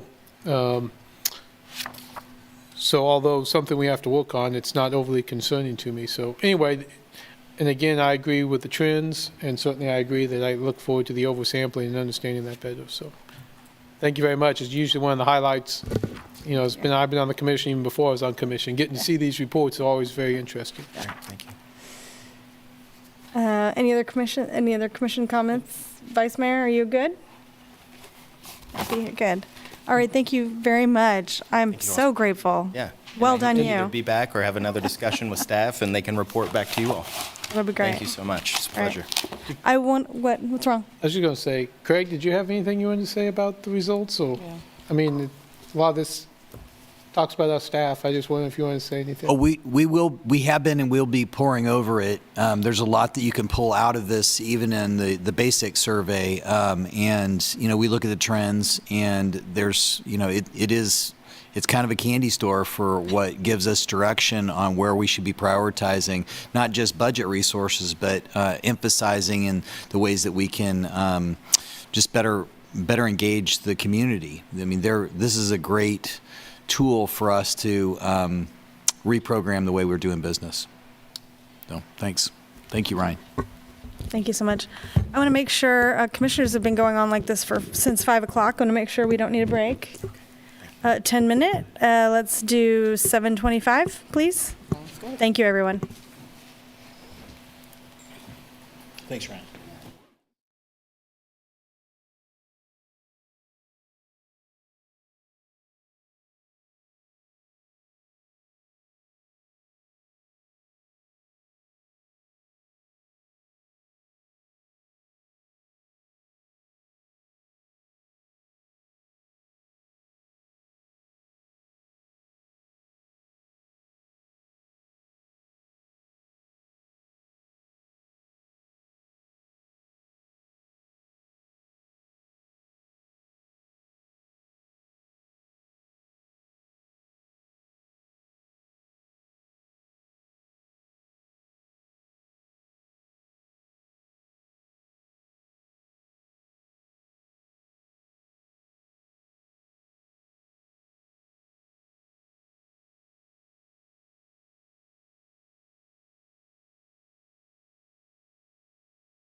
We're ready, Mayor. Everything great? Kurt? Let's return now to our October 18th, 2022 meeting. Our second agenda item, to consider an appeal of Planning Commission decision to deny a variance request from Section 20-810E of the subdivision regulations. Who's up for me? I believe that's me, Mayor. Oh, CC there you Riley. are. Good evening, Commissioners. CC Riley, Planner 1 with the Planning and Development Services Department. I have a brief presentation to share with you that just goes along with my staff report. Okay, so an appeal to the Planning Commission's decision to deny the variance request associated with a major subdivision at the Redemption Hill Church site at 802 West 22nd Terrace has been submitted. Ooh, 1 second. There we go. This variance request is seeking permission to depart from the design standards of Section 20-810E of the subdivision regulations.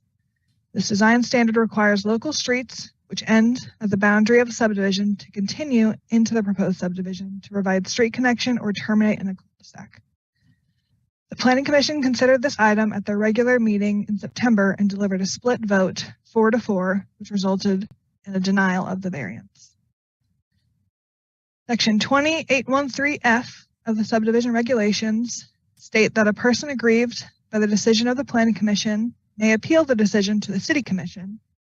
Such appeal shall be filed within 30 days of the date of the meeting of the Planning Commission at which the action item appealed from was taken. This timeline was met, thus the reason why this item is being considered by the City Commission today. To provide some history and context of the site, the preliminary plat was sought to combine 4 platted lots with the unplatted land, all of which is currently under the same ownership and parcel as one property located at 802 West 22nd Terrace, and shown before you on the presentation outlined in blue. The subject property is zoned RS7, Single Dwelling Residential District.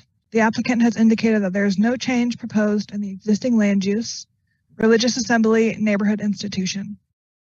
If approved, the applicant has indicated interest in expanding the existing church and/or expanding the parking lot into this area, which is currently unplatted. However, this proposal would be subject to site planning standards of the Land Development Code, and that proposal is not currently being reviewed by the preliminary plat or the associated variance being considered tonight. The proposed 2.08 acre lot satisfies the density and dimensional standards of the RS7 district. However, the site is located, as mentioned previously, at the termination of 2 streets, West 22nd Terrace and West 22nd Street. To give a brief history of the site, please see figure 3 and 4 on page 4 of the staff report, and before you on the presentation slide, which shows the 1960 and 1977 zoning map of the area. These maps indicate that when the area was originally platted in the 1960s, 22nd Terrace had always planned to be a dead-end street. The light blue shows the approximate area of the subject property that we're talking about today. So you can see 22nd Terrace has always planned to be a dead-end street. And sometime between the 1960s and 70s, 22nd Street was also shown as terminating at this site. Per section 2810E2II of the Development Code, any existing or platted street that terminates at the boundary line of a proposed subdivision shall be continued into the proposed subdivision in such a manner as to provide street connection to adjoining lands and streets within the proposed subdivision. Or local streets may terminate in a cul-de-sac if an existing environmental feature dictates that design. If approved, the variance will be noted on the final plat. The engineer has determined that the existing environment does not require through street connection, and the city engineer supports a variance from this section and has approved a method of alternative compliance through the addition of public access easements at the termination of both streets. This public access easement requires City Commission acceptance at a later meeting and would be developed as part of the parking lot once the site plan is approved. The remaining variance criteria and staff analysis can be found in the staff report. Staff did receive public comment on this proposal. There was a formal letter in opposition of the variance submitted and included in your agenda packet. The opposition to this proposal has primarily been in regard to future development of the site and concerns regarding increased traffic. There has been no traffic study done at this stage. That component is generally included in the site planning stage. And to reiterate, there's been no site plan submitted at this time. And the site plan is not what's being considered by the commission. The applicant did, however, submit a concept plan included in your agenda packet and shown before you for the purpose of showing fire truck circulation. It should be noted that this concept has not been reviewed against the site planning standards of the Land Development Code and is not an accurate depiction of what the site may look like as a result of this preliminary plat proposal. Impervious surface calculations, buffer yard requirements, and Article 9 of the Land Development Code will all be applicable to the site and will need to be reviewed against the site plan once it's submitted. Additionally, since the Planning Commission meeting, the applicant has provided an additional conceptual design of what cul-de-sacs may look like at the termination of both West 22nd Terrace and West 22nd Street. Again, this design has not been reviewed against the Land Development Code, has not been reviewed by the city engineer or Municipal Services Department for compliance. And if I may, I recommend the commission look to page 20 in their packet for their preliminary plat drawing, which is the only true plat representation of what staff has reviewed at this time, and use that when considering the variance tonight. The subdivision regulations do not provide the option to add conditions or modifications when appeals of Planning Commission decisions are made to City Commission. As a result, the City Commission's ability are the same as those available to the Planning Commission, which are either to approve or deny the variance request. Approval would mean that the applicant has permission to depart from the design standards, which requires streets which terminate at the boundary of a proposed subdivision, i.e. West 22nd Terrace and West 22nd Street, to be continued into the proposed subdivision, or local streets may terminate in a cul-de-sac. Approval would retain existing conditions. If approved, following this meeting, the Planning Commission will be able to once more review the preliminary plat on their regularly scheduled November meeting, which was previously deferred at the September meeting. And if the Planning Commission finds that the proposed preliminary plat conforms to all of the criteria set forth in Section 2809D, the Planning Commission shall approve the preliminary plat. The applicant would then work with staff to receive and review the second portion of the major subdivision process, the final plat. The final plat document will be reviewed administratively by staff and the planning director, and then recorded with Douglas County Register of Deeds. Because there are easements proposed for dedication, the final plat will be considered by the City Commission for their acceptance of the access easement. After the final plat is recorded, then the applicant would have the opportunity to submit a site plan for any expansion of their building or expansion of their parking lot. The site plan would require a traffic study, stormwater drainage study, along with a detailed landscaping plan and lighting plan, to name a few required items in that application. Site plans are generally reviewed administratively, but they are also appealable to the City Commission. I bring this up to let the public know that there are multiple opportunities to engage in the development review of this property. Denial of the variance request would mean that the applicant does not have permission to depart from the design standards regarding the termination of streets. The applicant would be able to redesign the preliminary plat proposal in a way which does comply with the design standards, or they could redesign and seek out another variance from Planning Commission.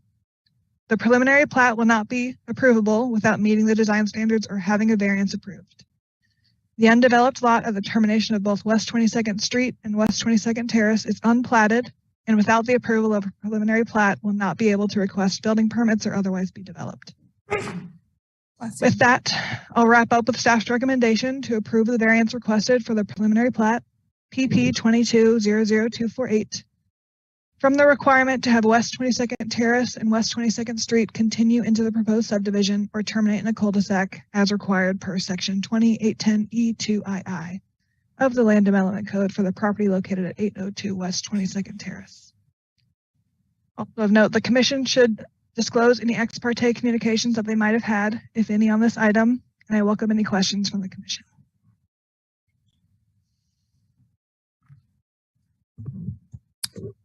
Are there any ex parte communications? I have no ex parte communication. None. Vice Mayor? None for me. I had a very short call with Dean Grobe after the Planning Commission meeting. He just asked about the process, and we talked about that, but not the substance. This is Commissioner Sellers. I've had no ex parte communication. I've had none. All right, thank you for reminding us of that, Cece, at the beginning. Are there any other questions from commissioners for staff at this time? This is Vice Mayor Larson. I have one question to start with. And what vote is needed in order to either pass or deny this? Is it a 3-2 vote, 4-1 vote? This is Randy Larkin, Deputy City Attorney. It's a 3-2 vote. It just would take a majority of the City Commission. Thank you.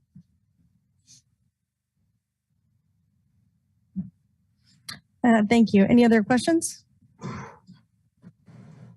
Yeah, I just got a quick one. Just looking at the in there, those cul-de-sacs are pretty big, and I'm just trying to make sure that I'm seeing what I'm seeing.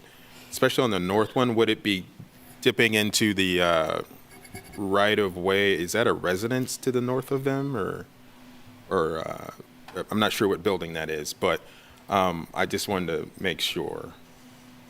And that's probably for city staff or the developer. To the north is the school property. Okay. There's some tennis courts up there. And the cul-de-sac design is really meant to be a conceptual plan, and it hasn't been reviewed by city staff or MSO staff. The size of it has also not been reviewed against any of the standards. Okay. Thank you. Thank you. Any other questions? Let's make sure, that was staff. I want to make sure Mr. Grove doesn't have some comments.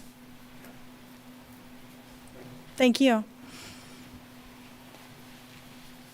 Good evening, Mayor, Commissioners. I'm Dean Grove with Grove Engineering. I'm here on behalf of Redemption Hill Church. I prepared the plat and presented it at the Planning Commission, and I guess I didn't do an adequate job of convincing them of the hardship that lies in with this project. Also, I've got Steve Parkin, who is a pastor at the church, who'll be happy to answer any questions, after I'm done or before we're done, if you'd like to speak with him. So with this variance and any variance that goes to the Planning Commission from the subdivision regs has a requirement that three things. That one, you show undue, unnecessary hardship. Two, that it's in harmony with the intent of the subdivision regulations. And three, that there's no issue with public health and safety and that. I think, with staff reviewing everything, the second and third item really hasn't come into play, but the question has been the unnecessary hardship. And because I had staff's, recommendation, I didn't probably pound that home as much as I should at the Planning Commission, so here I am. I think first and foremost, we have to look at, and if CC can put that drawing up that you mentioned, Commissioner Little, that the amount of area that would just be taken up out of the property would be about 18,000 square feet, almost a half an acre, because a lot of times when these projects are done, one side shares the giving of the right of way. Well, here it's on nobody else but the church. So a very significant amount would be given up just by the right of way bulbs. And once you have that right of way, then there's a 15-foot setback from anywhere adjacent to that right-of-way bulb. So there's more property that's being taken away that can be green space, but is no longer usable. In addition, that the north parking lot that you mentioned, again, it has taken up the north parking lot. Probably 25 stalls there that would have to go away if a cul-de-sac is required up there. So when we were working with staff, it was like, well, how do we solve the problems at hand? And that's when we came up with a public access easement that is, in essence, a T hammerhead for fire and medical, solid waste, any other city transportation, as well as the public that has a place to turn around. And what that would mean is we couldn't put a gate up or anything at the property line with this plat. We'd have to provide that back around with the construction of the parking lot. So, you know, the whole taking of land, I think, is a significant hardship. Planning Commission doesn't like to address or doesn't believe that, you know, financial things should come into play. One, you have the taking of the land and the square footage there. I did some quick calculations, or not even quick, but for a cul-de-sac, just the bulb and to tie back in the square footage at $12 a square foot, which probably anybody in the city MSO would agree that's a reasonable cost, puts a cost of about $88,000 on each cul-de-sac. Well, you add two up, and that's $178,000 that gets put in. That probably most likely kills the project because, one, the cost. Two, is taking parking. It's also taking parking that you can't provide. And when you net it out, it really doesn't become a viable solution. And so that's why we're here. You know, I think, you know, they've shown good faith with working with staff and different things, and that, hey, problems can be solved. It's been this way, as CC mentioned, 50 years or more that they haven't had a cul-de-sac, and that the two streets, which are about a block long, you know, so the welfare and safety, I believe, is handled. And yes, there'll still be some strangers that go down that road that don't see the dead end sign. But the cost compared to the benefit is pretty substantial. So I don't want to dwell into it too much. I do want to say the plan that you see had parking, because as any church looks at expanding, well, the first thing is where's everybody going to park? And that kind of started the process, because with the parking that they truly have just on site on the north side, is 53 stalls, which at one stall per 4 parishioners is just 200 people capacity in the sanctuary.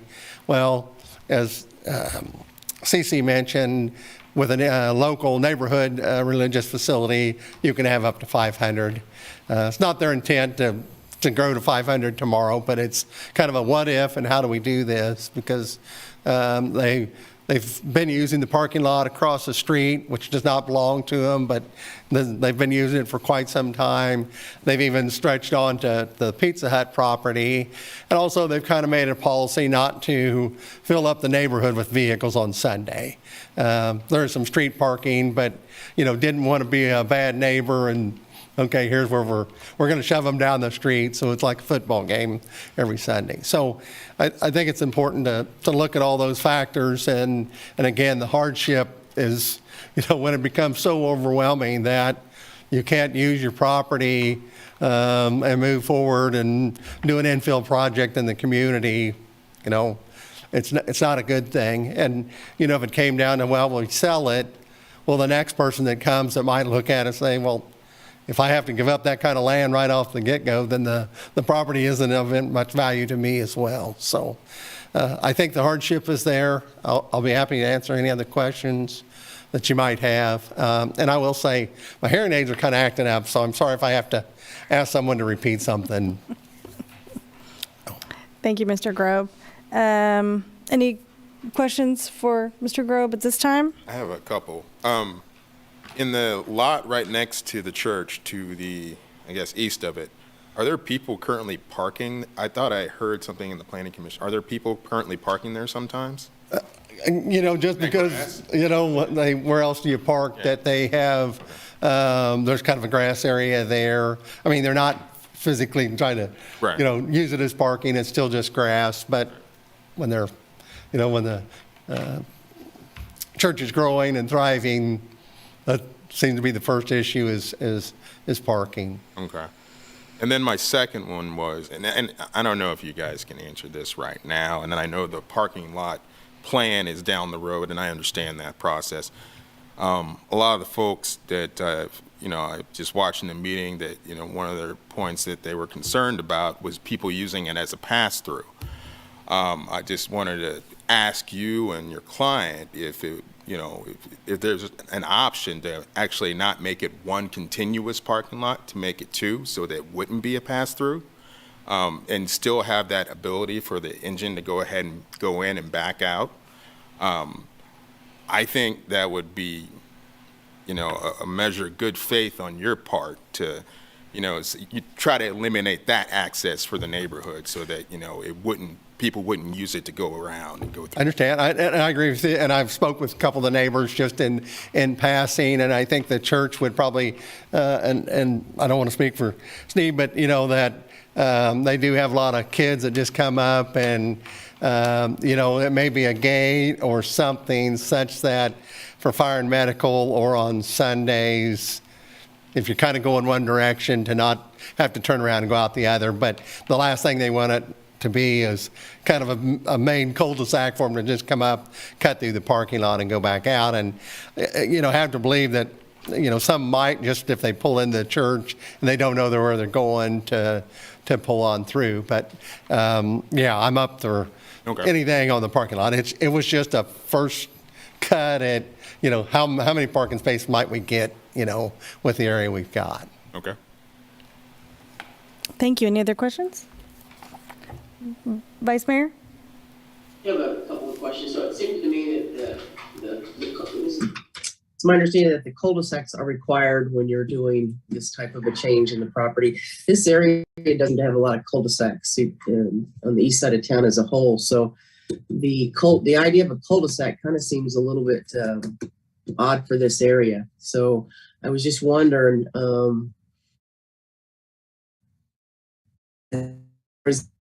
is there anything else I'm doing besides just a cul-de-sac and a pull through? If I heard you correctly, you were questioning the cul-de-sac. That I've done a couple hybrid cul-de-sacs, which are a little bit smaller. This was a standard cul-de-sac drawn on that drawing, but it might save a little bit. But with the setbacks, and if it doesn't fit just right, it could possibly be smaller, but it's still going to take a significant piece of the property that it doesn't kind of eliminate, or you can't kind of shove it down into one corner, in order to truly have a cul-de-sac. Okay. All right. Thank you. Thank you, Mr. Grove. Any other questions at this time? Go ahead, Vice Mayor. One more question for staff. I think I've heard my question already. It's bad. Go ahead, Mayor. Go ahead, Mayor. Let me see. Is Jeff available, or I know Cece, but somebody who's bless you, dear, the expert in 2040, as we discussed previously. Cul-de-sacs are actually being discouraged by Plan 2040, although we haven't really got it lined out yet. Could someone make a comment on that? Good evening, Commissioners. Jeff Craig, Planning and Development Services. Yes, Plan 2040 does make a comment about cul-de-sacs and design in general. It's typically related to developments that are occurring in greenfield or new development style. There are still going to be situations where cul-de-sacs are prudent and necessary depending upon how existing streets are configured or the way that lots are done. So it doesn't necessarily close the loop, close the possibility for a cul-de-sac. It just wants it to be limited and rethink how we do subdivision design in a larger area, if that helps. All right, thank you. That's helpful. This is Vice. I'm please sorry. Go ahead. Go ahead, please. Yeah. make sure I understand as far as what we're voting on tonight, the variance, it has nothing to do with the site plan that they're proposing as a parking lot. Is that correct? That's totally separate. That is correct. It's just deciding if the variance should be approved, yes or no, regarding if they should leave existing conditions and allow for it to terminate in a dead end or require either a through or a cul-de-sac design. Okay. So if this variance were to pass and they built the parking lot, would they have to address stormwater runoff from that? They would, yes. It would be a required study whenever the site plan application comes in addition to traffic and other. Okay, thank you. Any other questions? Let's go ahead and make sure there's no public comment on this item. Anyone in the room who wants to make public comment on this item? Is there anyone online who would like to make public comment on this item? Samuel Carter. Yes, thank you. This is Samuel Carter. I appreciate the opportunity to speak. I'm a property owner. I live nearby the proposed subdivision, and I submitted comments before the Planning Commission in protest, and as before you as well. I'd like to just address what appears to be a running misconception in the case. Let's keep in mind that the issue of the cul-de-sac is functioning right now as basically a red herring. You know, applicant is saying all these claims about how a cul-de-sac would be a hardship, what a burden it would be. But they're not just requesting a variance from the cul-de-sac regulation, they're also requesting a variance from the through street regulation. And I think this is important to note because if you, when you look at that, if you'll look at the SEC, you wouldn't be able to pull up the, the cul-de-sac design, would you? So thank you. Yeah, if you look at the, and I think, thank you so much. I included in my letter, sent earlier on page 2 of the letter, you'll see a couple excerpts of the cul-de-sac design. But if you look at the southern end, for instance, at least to me, there seems to be no reason why a through street could simply not continue onto that.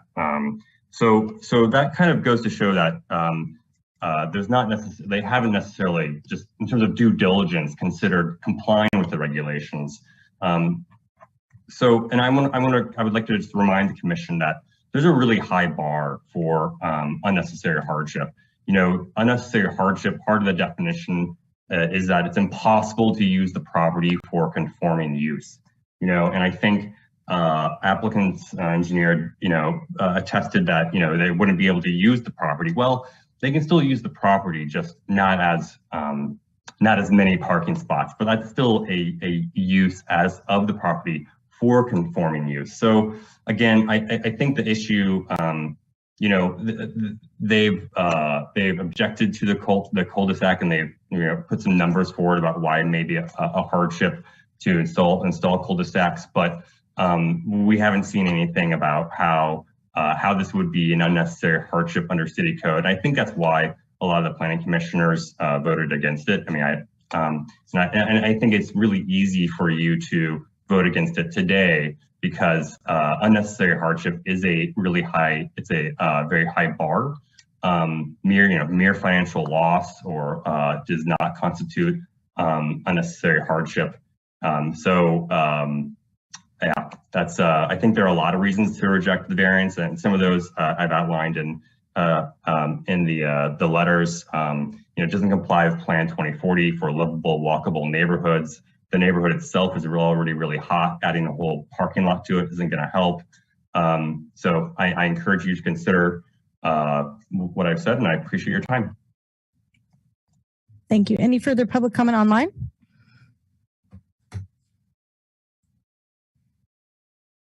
No, Mayor. All right, let's bring it back to the commission. Any further questions or discussion?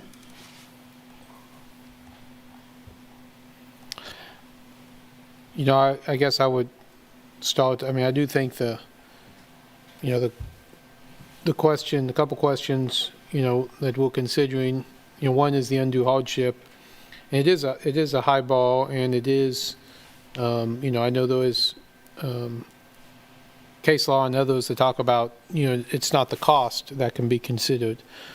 However, I think the difference here is that it's the taking of the land that can be considered. That is not it's not the cost of building the cul-de-sac, it's the dedication of land, and that is to me is the undue hardship. And as the staff found, the other part of that is, the question of what are you comparing it against. And as it said, looking at the staff report, given that both the streets have been developed in this pattern for decades, from the 1960s, and that street was never supposed to go through and never had a cul-de-sac to begin with, the hardship imposed upon the subdivider is unnecessary. So I agree with the staff finding on that. As well, again, the variance harmony with the intended purpose, again, the question is, are we creating a variance from where we're at? And again, the staff finding is we're actually keeping the exact same street pattern as it has been since the 1960s. So really doing something different would be the variance. So I agree with the staff on that, as well as the public health and safety. So,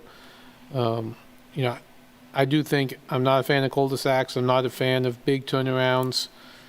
I've had some disagreements in the past with the fire department and how much concrete they need and how much turnaround they need. And I think some of those are unnecessary. And and I think, by the way, this is another item we can look at when we look at the new development code, and how cul-de-sacs are treated, as we implement that. So for all those reasons, I'll support the variance request. Can I poke you a little bit more? I Sure. don't disagree on any particular thing. I just wondered if you could help me flesh out the pass-through element of this, that it was never supposed to go all the way through, and the commenter that said, well, it could go all the way through. As I see it, I don't see a reason for it to. I mean, I would have. We could have vacated this a long time ago. In my mind, what are your? Could you flesh that out a little bit more for me? Yeah, I guess the idea that, it's not going to go all the way through to connect to anything else. Right. So you'd just be going further down. And that, I guess, again, the traffic pattern has always ended at that lot. So I don't, and I also don't know that if it did go all the way through, that would benefit the neighborhood. yeah, That would create. true. I'm not sure they would. Yeah, it would create traffic that doesn't exist, or, an exit to. I think that would be a collector or near a collector. Might be wrong. And frankly, having kind of a street that ends a public. They were talking about teenagers or something. You give teenagers a public road that they can go sit on, that's not even private property, that if you just extended that public road that had no connection except to the, I don't know that helps anybody. So I guess that's my thought on that. Any other comments or discussion? This is Vice Mayor. Oh, so go ahead, Vice Mayor. Go ahead. Yeah, this seems like a situation where the code is, I don't know if it's outdated or it needs to be evaluated. Like Commissioner Finkel and I had talked about, I think this is a good example of why we're redoing our code. Because this situation, a similar one, came up a few years ago on the East 19th Street project, where the city had proposed to design a street that was standard, what is considered standard for the city. And in that situation, I think this is a similar situation. It's not a one size fits all. And this is a situation I think is perfect for,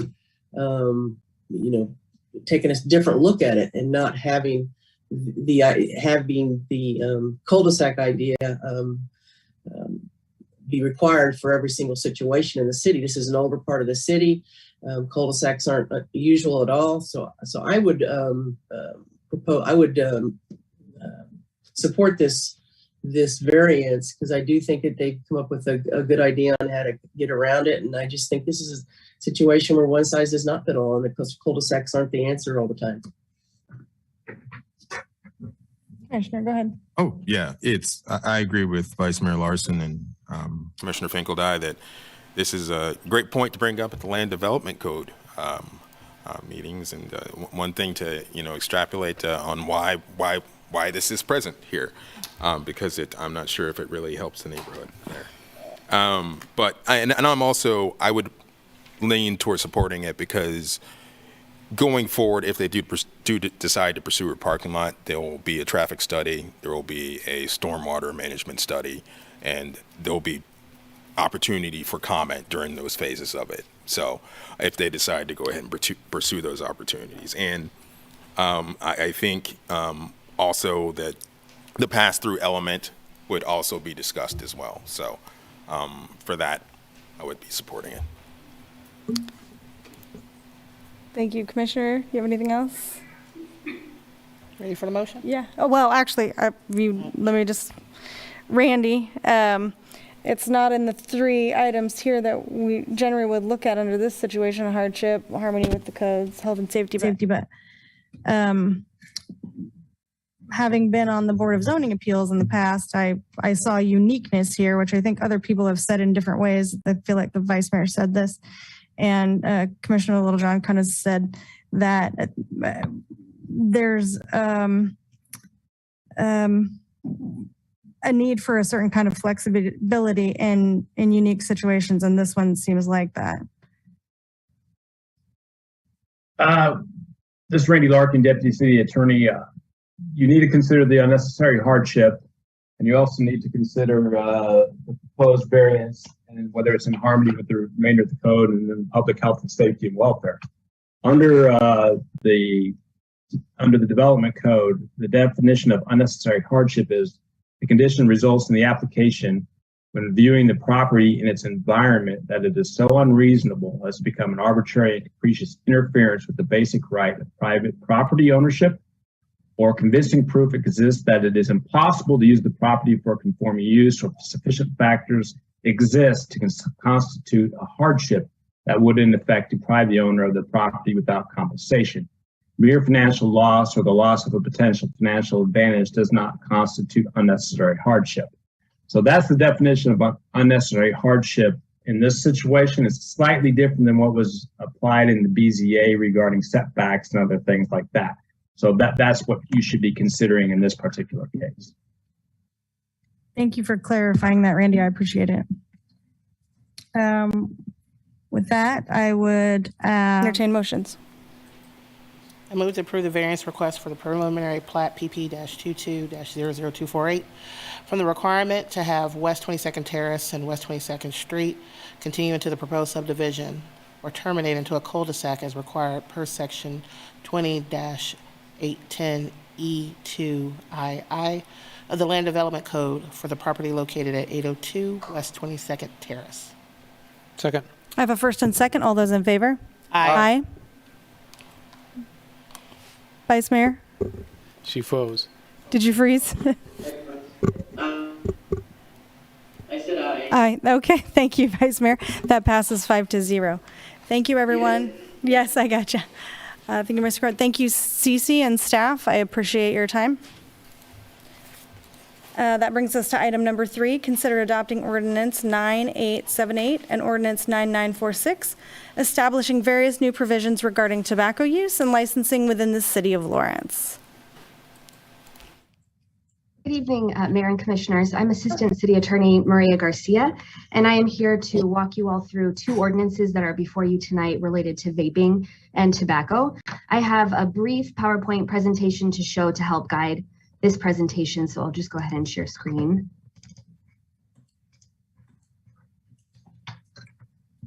So just as a roadmap to show the agenda or the talking points for this presentation, I'd first like to review the City Commission direction to staff, how this item came about, why we're having this conversation.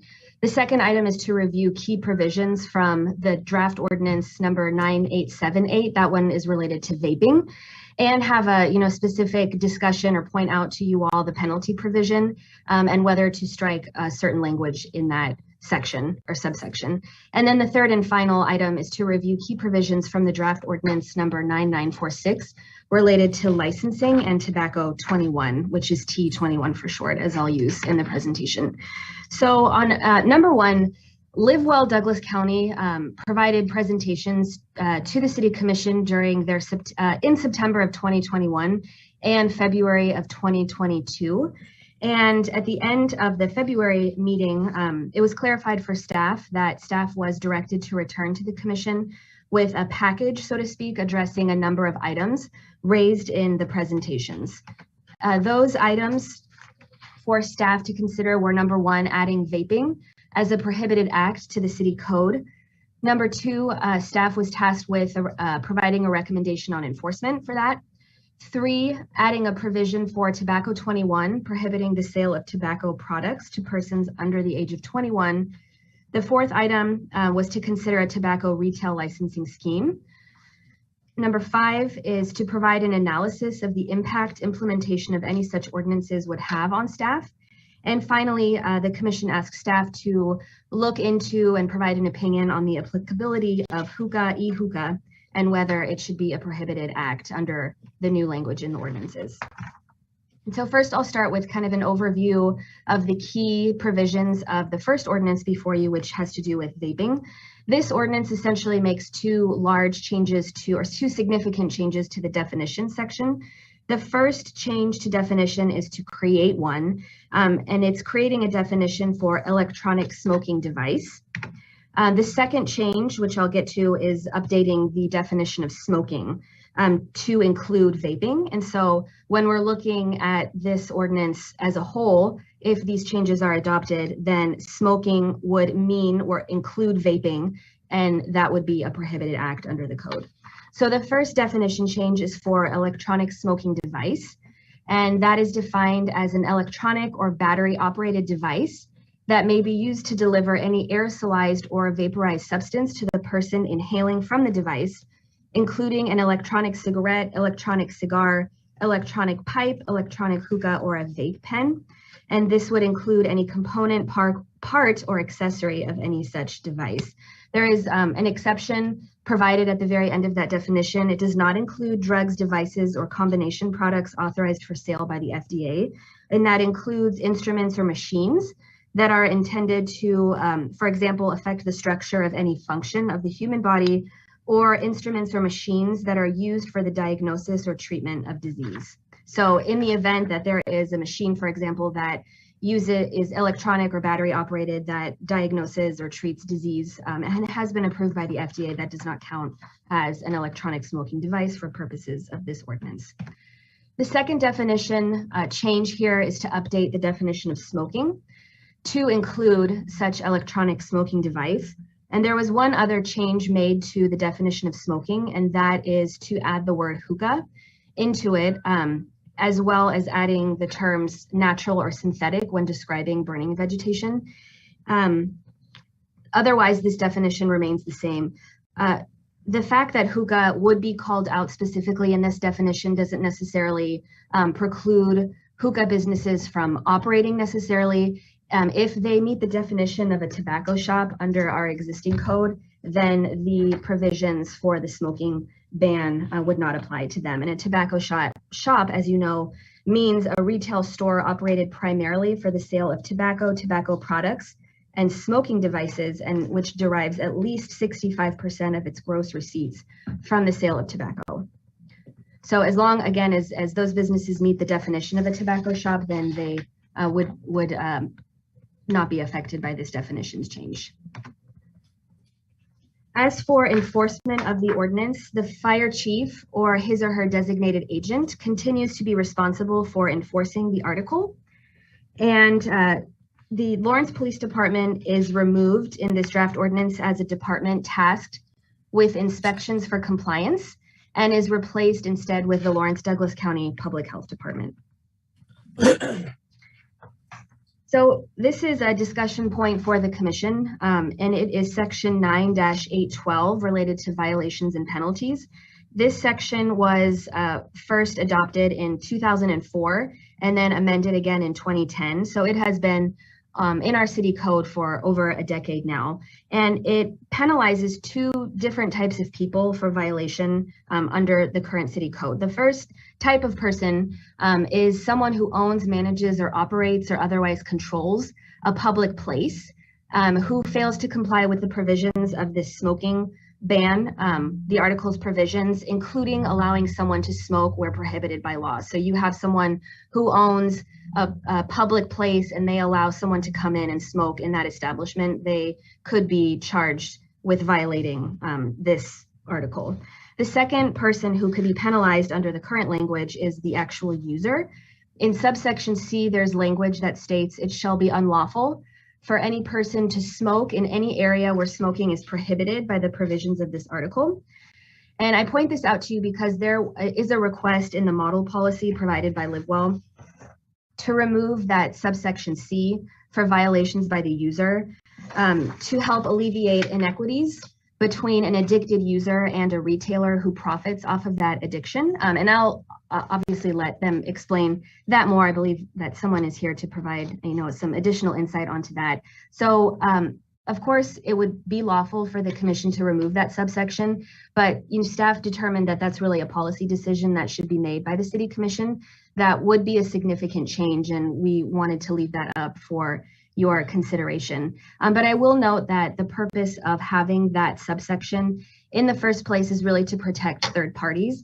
The language doesn't prohibit people who are addicted to cigarettes, for example, from smoking at all. It prohibits them from smoking in areas where other people are visiting the establishment to, again, like I said, protect those third parties from having to inhale the secondhand smoke. Okay, moving on to the second ordinance, which is 9946, that establishes a licensing scheme and a tobacco 21 rule for the city of Lawrence. So this draft ordinance establishes a new Article 8A. It repeals an existing Article 8A, which prohibits the sale of tobacco products to people under the age of 18. That would be completely repealed and replaced with this new language in the ordinance. It would take effect, if adopted, January 2023, and that date was requested specifically by Public Health, just to give it a few months to prepare for the licensing scheme should it be adopted tonight, to kind of get everything in order for that. This ordinance would establish 2 licenses that would be required in the city of Lawrence. One would be a license required of tobacco retailers and also anyone operating a self-service display. An example of that would be a vending machine, for example, that sells tobacco products. And staff looked and analyzed the model policy that was provided and appreciates the input by LiveWell, Heart Association, the Public Health Department in answering our questions and helping us sort through it. But the language is not identical to the model policy. That's because staff wanted to make it consistent with other licensing language in the city code to kind of follow the same sort of language that is already established. But I do want to point out that one major departure from other licensing schemes in our city code is that this application process, the licensing, would be handled entirely by Lawrence Douglas County Public Health, not our city clerk's office like we do with the great majority of other licenses here in the city. Lawrence Douglas County Public Health is defined in the draft ordinance as designated representatives of the Lawrence Douglas County Public Health Department's environmental health program area, and those people are vested with the power to enforce the provisions of this new article and issue citations or notices to appear for violations thereof. It is not uncommon or unusual for the health department to be tasked with helping to enforce certain provisions under our city code. This licensing scheme is much more comprehensive than anything we have for the health department in our city code, but I did want to point out the health department does help with other things. So for example, under Chapter 5, there is an article that establishes licensing and inspections for pools and spas. The health department under our city code establishes fees and standards for operations of those pools and spas. They license about, according to the health department, about 100 pools per year, and they conduct frequent inspections to ensure compliance with the city code. Another example of where the health officer of the health department is tasked with helping out with enforcement is under Chapter 9, Article 1, and that article is related to a variety of public health and sanitation laws like dumping sewage in certain places and pollution of streams. and it specifically references the health officer, which is defined as the director of public health, and that person is tasked with enforcing the article. So when the health department issues a license or denies it, revokes it, suspends it, any person that's aggrieved by such decision can appeal the decision to the director of public health. The group of people within the health or public health that are making decisions for licensing are within a specific division, but the appeals would go to the director for consideration. There is a cost for the licensing. Under the proposed ordinance language, the tobacco retailer cost would be $260 per year, and a self-service display license would be $15 per year. I wanted to note that state law does require tobacco retailers and self-service display operators to obtain a state license, but very importantly, there's no language in that state law that preempts local governments, municipalities from establishing local licensing schemes and having tobacco retail licenses on a local level. And in fact, there are other cities in Kansas that do license on a local level, and that includes Wichita and Newton, for example. The enforcement of this new licensing law would include 2 unannounced compliance checks per year. Public health would engage persons between the ages of 18 and 20 to attempt to purchase tobacco products. There would be follow-up compliance checks if a retailer is found to be non-compliant. And finally, the results of any such compliance checks would be compiled and provided to the public. And then finally, this draft ordinance creates a local tobacco 21 law. There is language in there that states it shall be unlawful for any tobacco retailer, either directly or indirectly through agents, employees, or other means, to sell or distribute tobacco products to persons under 21 years of age. There are other Kansas cities, particularly on this side of the state in the Kansas City area, as well as Douglas County several years ago that had adopted a T21 law. Notably, there is a federal T21 law that was enacted in late 2019.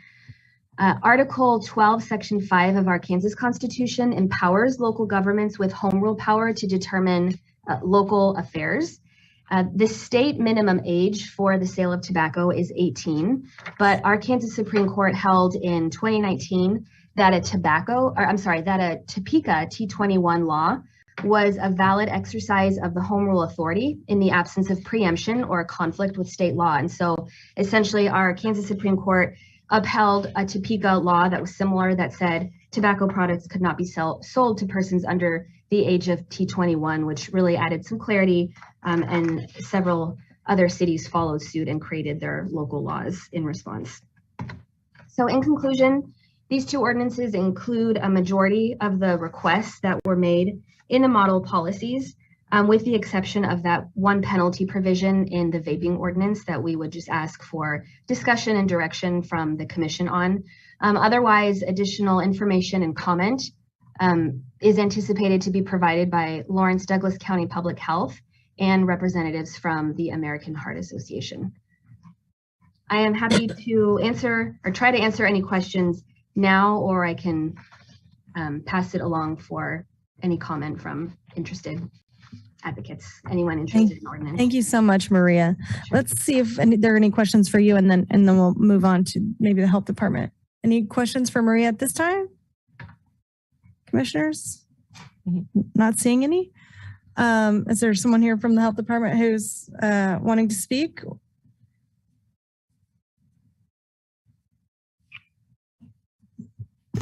Good evening. I'm Vicki Colley-Akers. I'm Interim Director of Policy and Planning at Lawrence Douglas County Public Health, and we'd be happy to answer any questions that you might have about the policy.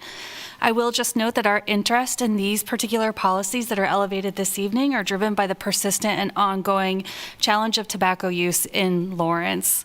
Despite significant wins, such as Lawrence's leadership in advancing clean air, indoor air as the first in the state, as well as the efforts of our team and our partners to advance cessation and education, tobacco use is still a problem. As a governmental public health agency whose jurisdiction includes Lawrence, we regard public policy as an important tool for protecting and promoting the health of people living in our community. And our analysis of these two policies that are under consideration is that they offer enormous direct and indirect benefit to the youth and adults in our community. Our application of internal health equity impact assessments reviews suggests these policies limit unintended consequences, which would exacerbate disparities, and are responsive to data demonstrating the ongoing challenges around tobacco use. Our community health and environmental health teams have reviewed the policies and note that our body of experience supporting education of community stakeholders and implementing other regulatory and licensing procedures will contribute to successful implementation of these policies. We're happy to answer any questions that you might have about these policies, the potential benefits to the public's health and well-being, and our health department's ability to successfully implement the licensing procedures outlined in the tobacco retail licensing policy. Thank you. Thank you. Any particular questions? Don't go away. I might have one later. I'm sorry. Maria Garcia, who else did you think might need to speak or might like to speak? Carrie Ranger from the American Heart Association is here. Okay. Hi there. Oh, Carrie there you Ranger. are. Yeah, I'm virtual tonight. American Heart Association. I'm here just to serve as a resource, having worked with local advocates throughout the process to answer any questions that you may have. We do have my colleague, Misty, is present to give our formal remarks there at City Hall right now. So I'd just like to punt it to her if I could. Thank you, Kari. Hello, thank you. I'll take my mask off. There we go. Thank you, Mayor Shipley and members of the commission. I am Misty Slater. I am with American Heart Association, and I am here regarding the tobacco retail licensure and the vaping ordinance. I have supported this concerted effort with Live Well Douglas County, with the Lawrence NAACP, and more than a dozen other organizations who have been working on this for quite some time. Local advocates with the health department began discussing this back in 2018 and joined 25 other Kansas communities raising the age for tobacco sales to 21. We are happy to see that T21 is included in this ordinance alongside the retail licensure and vaping language. Commercial tobacco use does remain the leading cause of preventable disease and death, including cardiovascular disease. And according to the CDC, commercial tobacco use cost the United States more than $600 billion in 2018. That includes healthcare spending and lost productivity.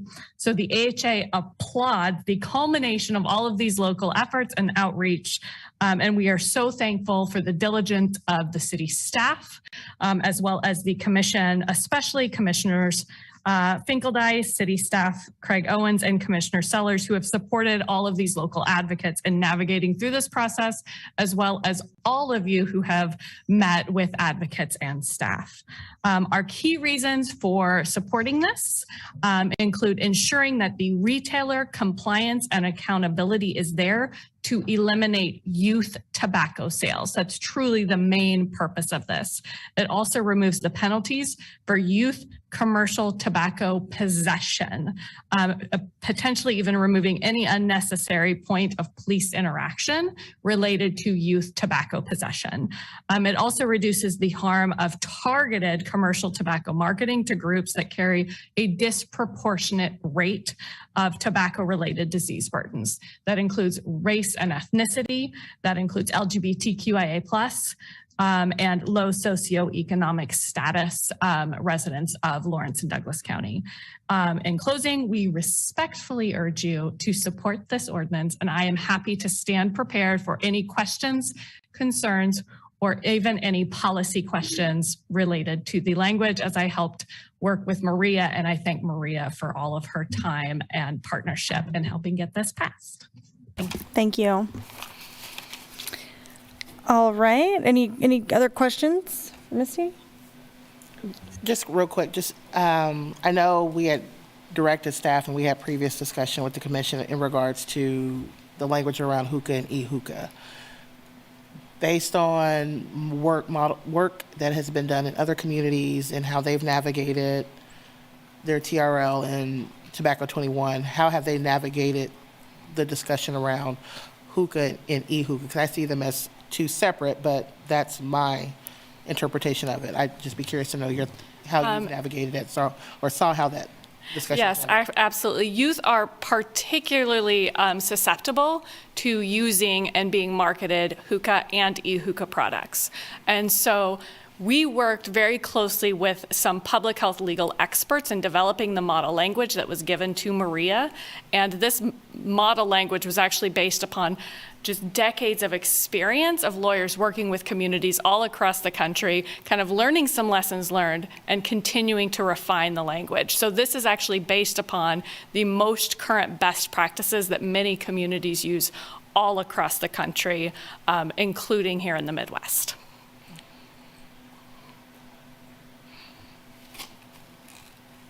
Any other questions?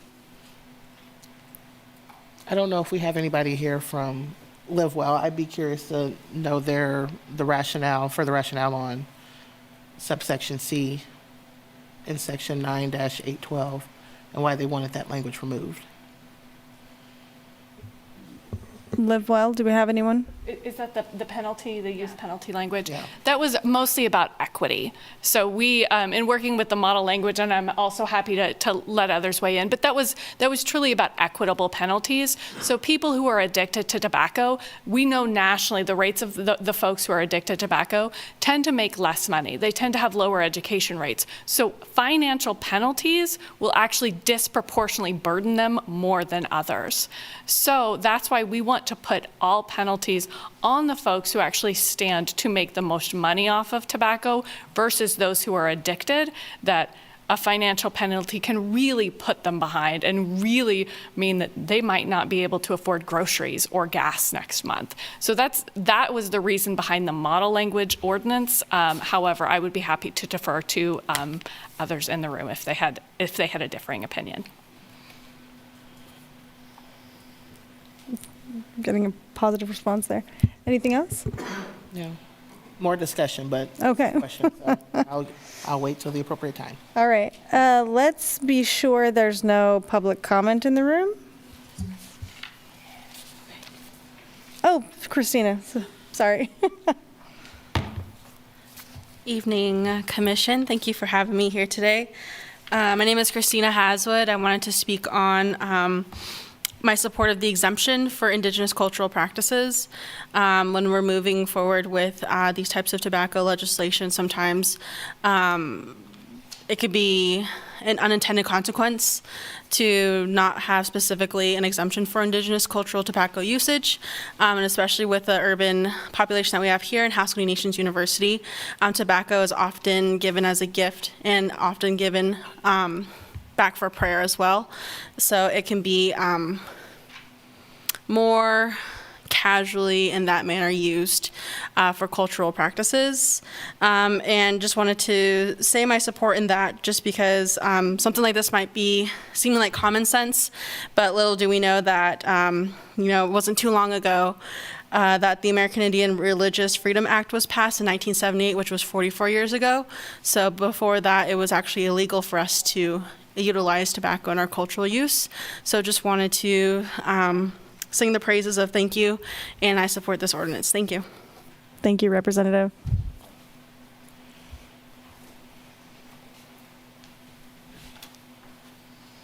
Good evening. My name is Ursula Miner. I'm president of the Lawrence Branch NAACP. To save lives, especially Black and brown lives, local tobacco prevention control partners and lawmakers must address how existing tobacco laws contribute to systemic racism and discrimination. Research shows that there are more tobacco retailers in low-income and Black neighborhoods compared to other neighborhoods. African American people are more likely to die from smoking-related illnesses. Tobacco use contributes to the 3 leading causes of death among African Americans: heart disease, cancer, and stroke. The Lawrence Tobacco retail license will help create a local solution to reduce teen tobacco access and use and protect them from a lifelong addiction. It will work to prevent systemic racism and commercial tobacco reinforcement. Nearly 95% of smokers first tried tobacco products by age 21. The developing teenage brain is particularly vulnerable to addictive effects of nicotine. Nicotine addiction will cause about 3 out of 4 teen smokers to continue smoking into adulthood. Addressing the health disparities seen among Black and low-income neighborhoods means changing the systems that discriminatory target these communities. Limitations on where tobacco retailers can sell is one way to disrupt the systems that perpetuate these predatory practices. Increased access to health care, reducing health disparities, and limiting chronic disease are top priorities for the NAACP as we continue to support programs and policies that will improve positive health outcomes within Black communities. We believe the tobacco retail license will not only help Lawrence's Black residents, but help all Lawrence residents. We encourage your thoughtfulness in considering this policy with strong components for public health. Your leadership on this important effort to improve the health and equity of life for all in Lawrence is greatly appreciated. Thank you. Further public comment in the room? Hi, this is Chris Flowers. First off, I'd just like to say if we can take this approach to tobacco enforcement, why can't we do the same for alcohol? Also, will underage smokers be targeted at all when we're cracking down on fake IDs for underage drinking? Also, when it comes to what's considered a smoke shop, does Delta 8 count towards tobacco count? It should if smokable Delta 8 is being lumped in with tobacco on like where we can and can't smoke it. Has anyone directly reached out to those aged 18 to 20? I work with some. Ever since this came up years ago, I've asked those under 21 what they think. And I think just about everyone, I can't remember anyone who's not said that 18 should be the age that you're allowed to smoke. The city could reach out right now by reaching out to like the dorms at KU and Haskell, see if they'll let you put in a survey or a comment box. Like what's your opinion about raising the age to 21? And I think the city doesn't want to, because I think that the response is gonna be from those aged 18 to 20, we want the age to be 18. Here's something I think's kind of bullshit. This past summer, women's health and lives were on the line with that abortion question on the ballot. If 18-year-olds are too immature to decide if they can smoke a cigarette, why should they be allowed to vote when others' lives are on the line? Not only did they vote, but I'm guessing a lot of people in this room were rooting for those 18 to 20-year-olds to show up to the polls. Well, they did. And how do you reward them? By telling them they're too immature to make a decision about tobacco. Also, there was mention about how much we spend on smokers' health. I think that's a bit misleading, because if they don't die of lung cancer, does that mean in the end they're going to die for something that has no cost? I mean, will living to 90 and spending their final years in a nursing home not cost anything? I think we should do more help for addiction, not just for tobacco, but drugs in general. And I am gonna end on this. I say fuck you to all that just say no, Nancy Reagan Karens trying to keep others from having a good time. End the drug war, not expand it. Thank you. Thank you. Any other public comment in the room? Public comment online. I hope Monica Dittmer is still available.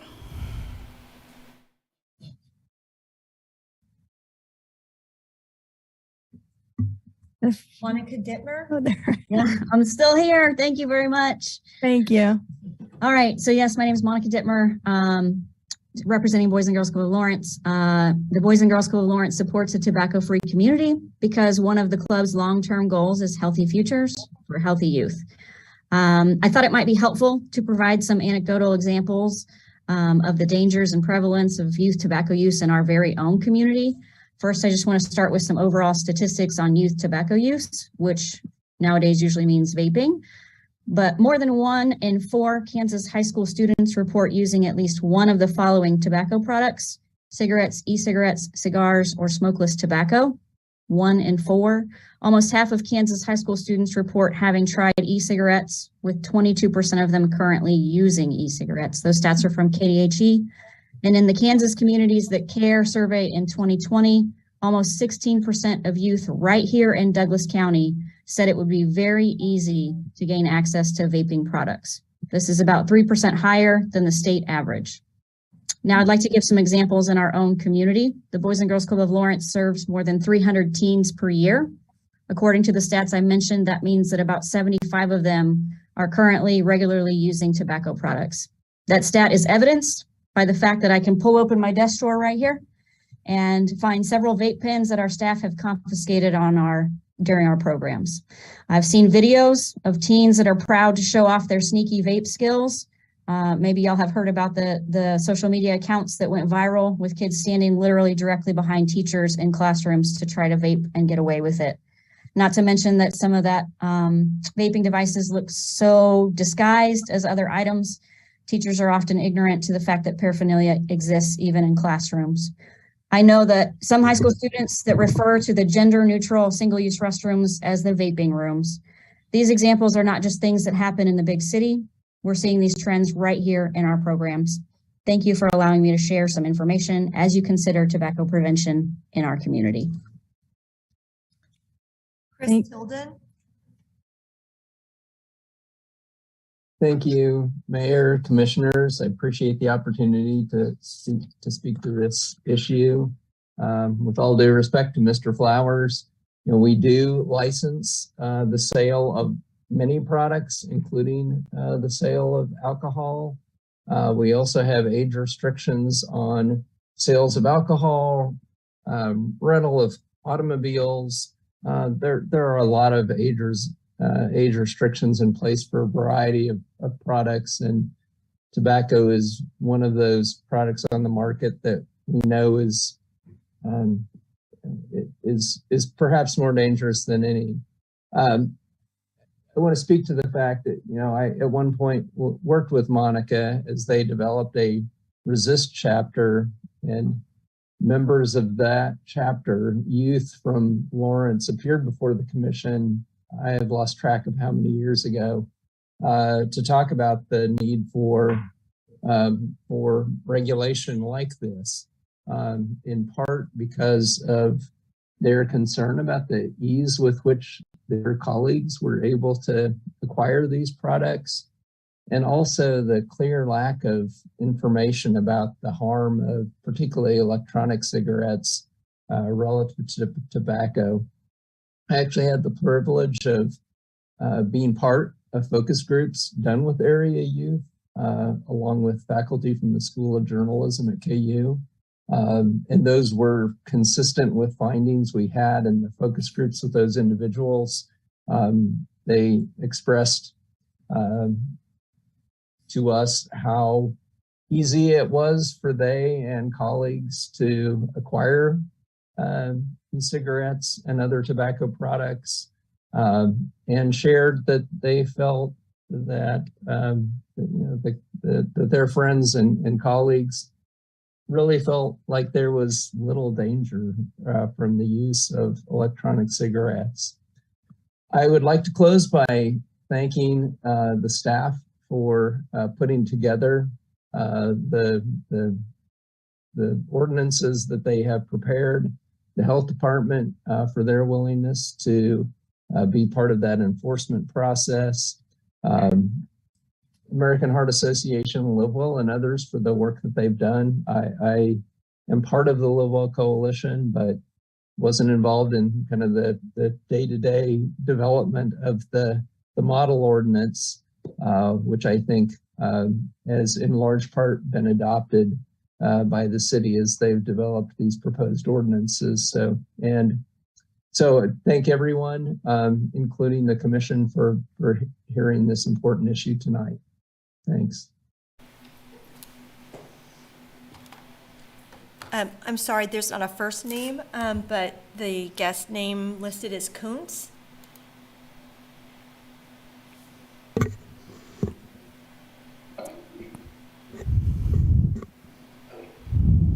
Good evening, Commissioners. My name is Gavin Kuntz, and I am an 8th grader in Lawrence. I'm here to ask for your vote in support for tobacco retail license and clean indoor air ordinances.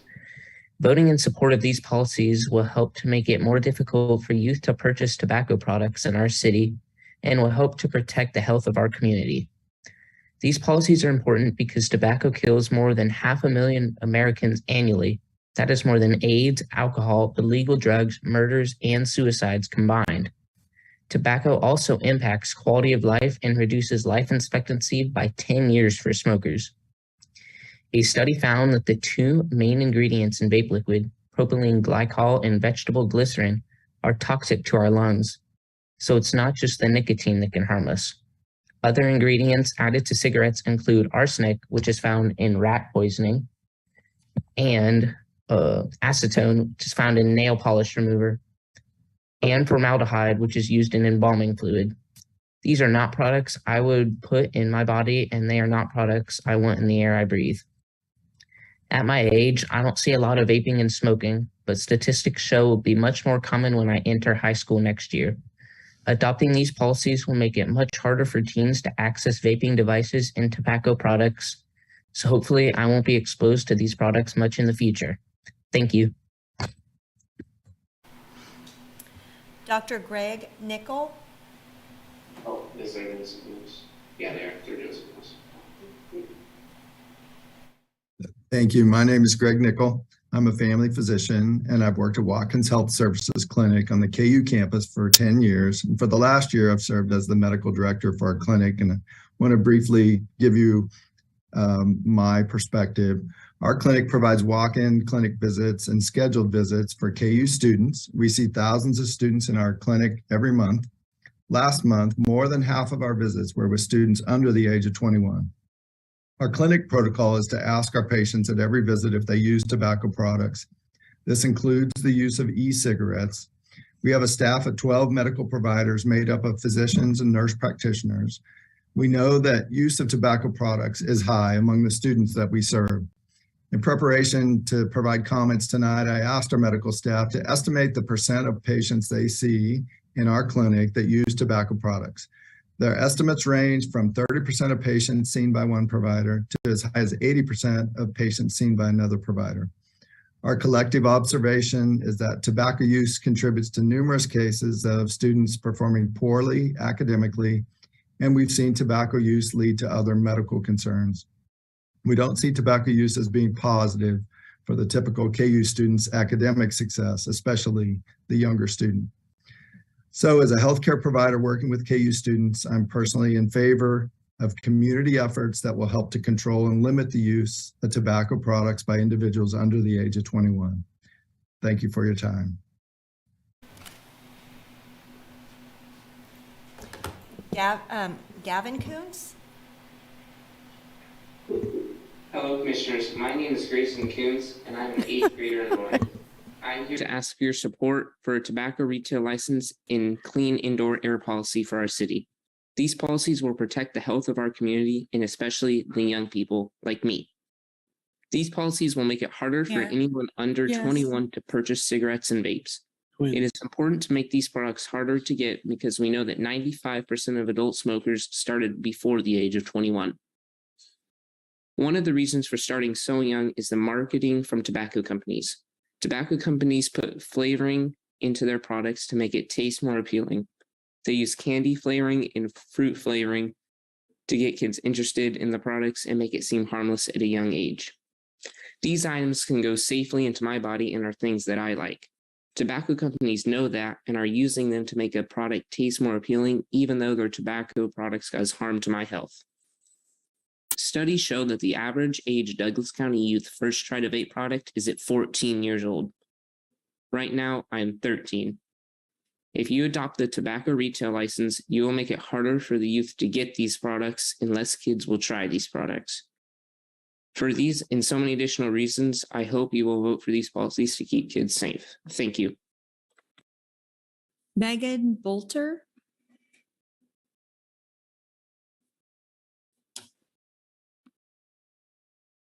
Hi, my name is Megan Bolter. I'm with the Preventing Tobacco Addiction Foundation. I'm a public health law attorney and I work across the nation in localities to develop comprehensive tobacco retail licensing and T21 policy. I've had the privilege of working in Lawrence with respect to reviewing the ordinance, and I will say it's one of the most robust and in line with best practices.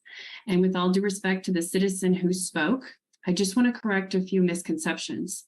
The federal law already raised the age to 21 for the sale of tobacco products to youth. It does not penalize youth for possession, use, or sale. And I believe others have spoken to the inequity in that practice at the local or the state or the federal law, level. Thus, it does not penalize for the purchase, use, or possession of tobacco products. Rather, it puts the onus on the retailers to abide by the law and restrict access of these products to youth. So yes, if you were to survey some of those individuals, they may not like the restrictions that are imposed upon them. However, the health benefits later in life, when their brains have developed, will indicate they will be grateful that these products were restricted from them at a very vulnerable age. I wanted to mention a few things about this ordinance. One, in that it creates comprehensive definitions for tobacco products. And in most localities, that includes hookah, because if you want to include all retailers with respect to enforcing that law, you cannot create exemptions for those that wish to sell to youth, and that includes hookah, absent cultural practices. And in many cases, the majority of hookah products that are sold are flavored products. There are very few hookah retailers that sell tobacco-flavored or tobacco-originated hookah products, absent flavors, which again are marketed and targeted for sale to youth and young adults. Second, it requires all tobacco retailers to be licensed. There are no exemptions for luxury cigars, premium cigars, specialty products. All products fall under this licensing scheme. Third, the fee for licensing is reasonable, and actually it's fairly low compared to some other localities, but it is in line with your demographics and the number of retailers for the density and income levels of your population. So that in and of itself was a very nice compromise for retailers to still be able to sell their products, but also to maintain a certain level of responsibility in obtaining a license that would effectuate greater restrictions to youth access, greater restrictions to youth for access to tobacco products. Lastly, two more things. Number one, it has meaningful. I'm so sorry. 2 points. Meaningful enforcement and compliance. Thank you very much for allowing me to contribute. Thank you. Oh, great. All right. Good. Let's bring it back to the commission. Further questions or discussion? I guess I have a question for Maria. I know it was brought up in regards to 9-812C and wanting to strike it, and I'm just going through the penalty piece of 9-8A117. Can you, I guess how I'm interpreting this is that we're not penalizing the user, but there was concern that the language suggests that we are. Am I looking in the right area to kind of, I know this one is for TRL and one is T21, but I'm reading both and I don't see where we're penalizing the user. Okay, so Maria Garcia, Assistant City Attorney. So on the vaping ordinance, which is number 9878, in that section that you pointed out, Commissioner, that is the violations and penalty section. It states that it's unlawful for any person to smoke in any area where smoking is prohibited. And so that specific language to the user. Sections A above that and B above that target the person who owns the establishment. Right. Okay. And then you were comparing it to another section, and you provided the section number, but I didn't quite catch it. Sorry, it was 9-8A117. So I'm looking through all the different sections, subsections, paragraphs. And I'm reading through. If you go to E, where it says, with the exception of prosecution of any person 21 years of age or older under 9-8A119C, the city of Lawrence shall not initiate criminal proceedings against any person other than tobacco. I think you're looking at the model language. Oh, this is the model language. That's the model language. Okay. So if you go to, it's a little confusing in there, but if you go to either page 9 of page 8 and 9, well, actually page 9 of 59. Okay, that's why I was jumping around here. Yeah, page 9 of 59. So 812C, that's where it's. Right. Okay, and then you have to actually skip, the packet then has the model language, and you have to go down to page 31 of 59 to get to the second ordinance we're passing. In between was the model language, which is a little confusing. Okay, that's where I got mixed up because I was looking at the model language and not the draft. And that's just the licensing. Yes. So the part that was highlighted in the model language, we're not being considered. Yeah, we're not considering, but we're not considering it. But we have, so the concern was that 9-812C, as stated, is interpreted that we would not there would not be any penalty to the user. Well, we're saying that there is. As drafted and as existed for the last 10 years, 9.8.12C has been in there that says it is unlawful for any person to use it. What at least some of the presenters are asking us to strike right. Subsection C. Maria left it in there because that's been there. Right. And she wants us to consider whether or not we want to leave that in or not. Right, which. Thank you, Maria Garcia, Assistant City Attorney. Thank you, Commissioner Finkelday. I echo what you said. Thank you for helping to clarify that. So I did leave it in, like Commissioner Finkelday said, just as written on subsection C, and the ask is for you all to consider whether to strike it and remove it from the code, but it remains in here right now, as of right now.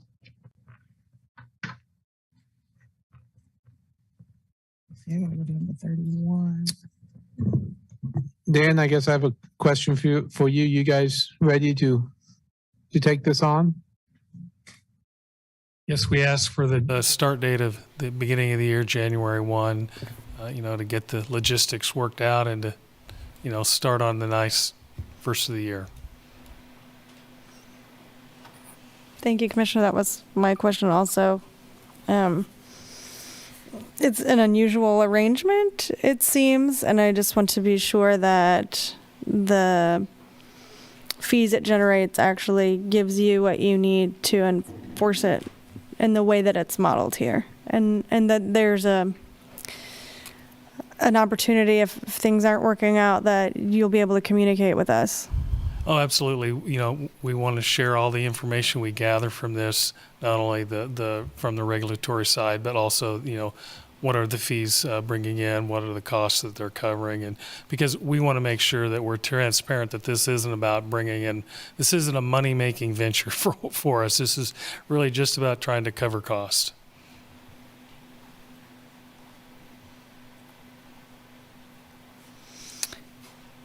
Any other questions or discussion?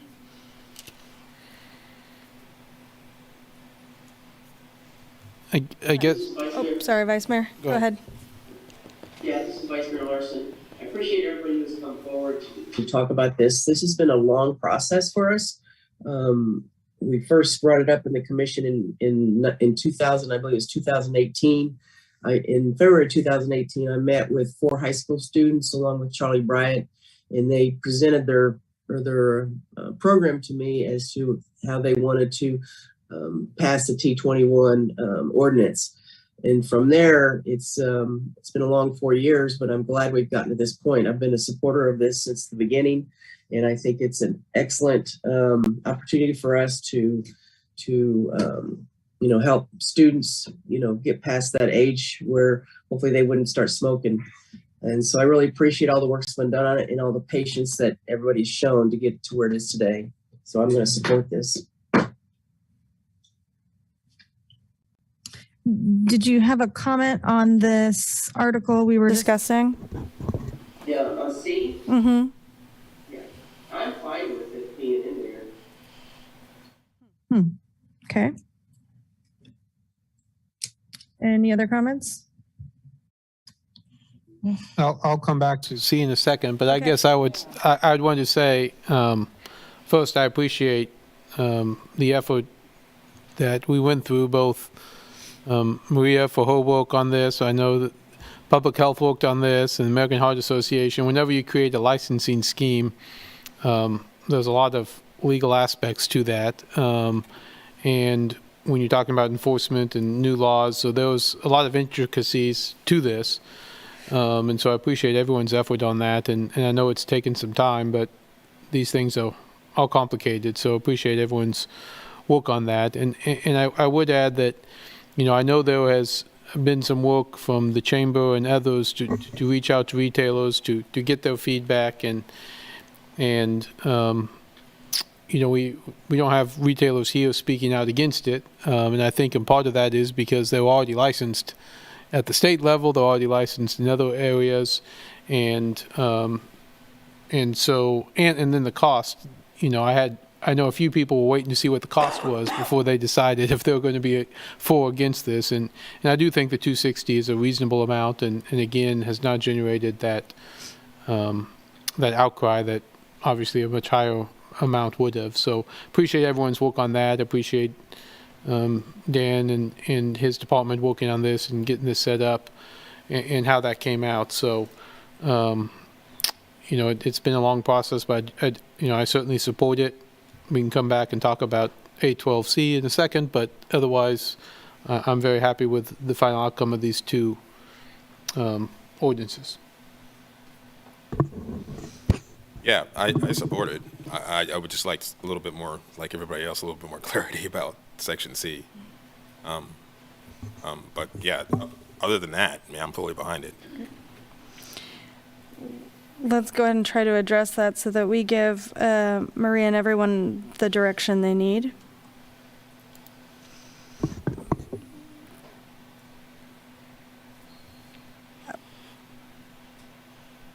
So Maria, forgive me, if I didn't catch it the first time. Why again are we leaving it in there? Maria Garcia, Assistant City Attorney. So the reason I've left it in there is because it would be a significant change for the penalty section, and it's really a policy question in staff's opinion on whether you want to remove penalties for users and just leave it for the business owner, for example. So it's really a policy question that we wanted to leave for your consideration. I don't necessarily have a recommendation. I just wanted to add, as I said in my opening remarks, that the reason that it was in there is really to give consideration to people who are also using the same public area and to try to lessen secondhand smoke there. This is Randy Larkin, Deputy City Attorney. I would add that this is what makes it illegal to smoke in a public place. If with removal of this section, it would cause some problems regarding that, and you would kind of eviscerate that whole portion of the section. We're not trying to punish someone for being addicted to cigarette smoke. But I think the reason for this is protection of others from secondhand smoke. So that, I just wanted to clarify that. Gotcha. Thank you, Randy. I appreciate that. Thank you. I thought I was going crazy. So then that means that, say individual businesses, individual restaurants, this gives them the ability to remove people who are smoking from their premises. Correct. Okay, good. All right. Yes. Thank you.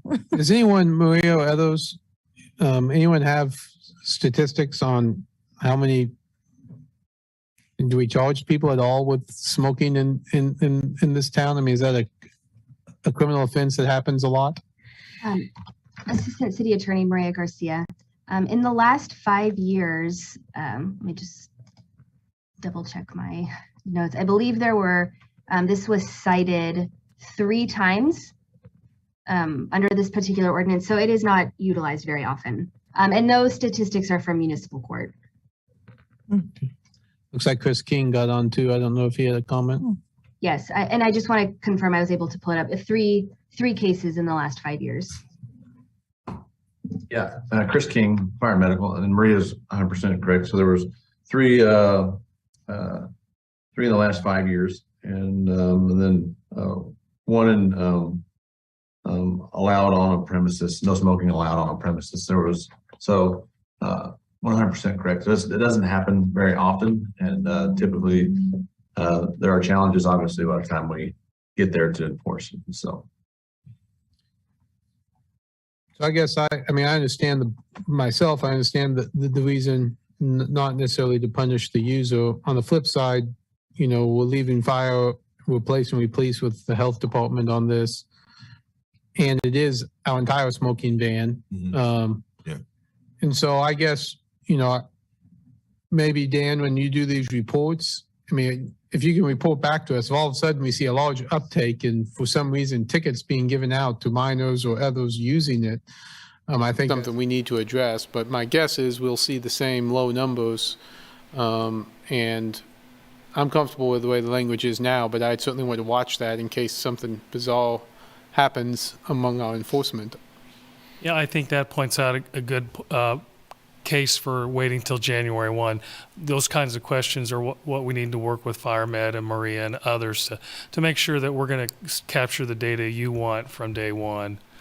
So I think what you're asking us to do is work with city staff to make sure that you get the data you want, and we'll do that. Thank you. So with that, I just will leave it in for now unless we see a problem. It's myself. Yeah. Yeah, I would agree. Other policy concern about hookah? Are we satisfied with what they've shown us here? I am. I have no objections. I'm satisfied. Vice Mayor? Yep, I'm fine. All right. Sorry, Maria Garcia, is there another item here that you need, or were those the main 2? Assistant City Attorney Maria Garcia, those were the only 2. Excellent. Excellent. Well, with that then, we might need some motions. We might need more than one motion.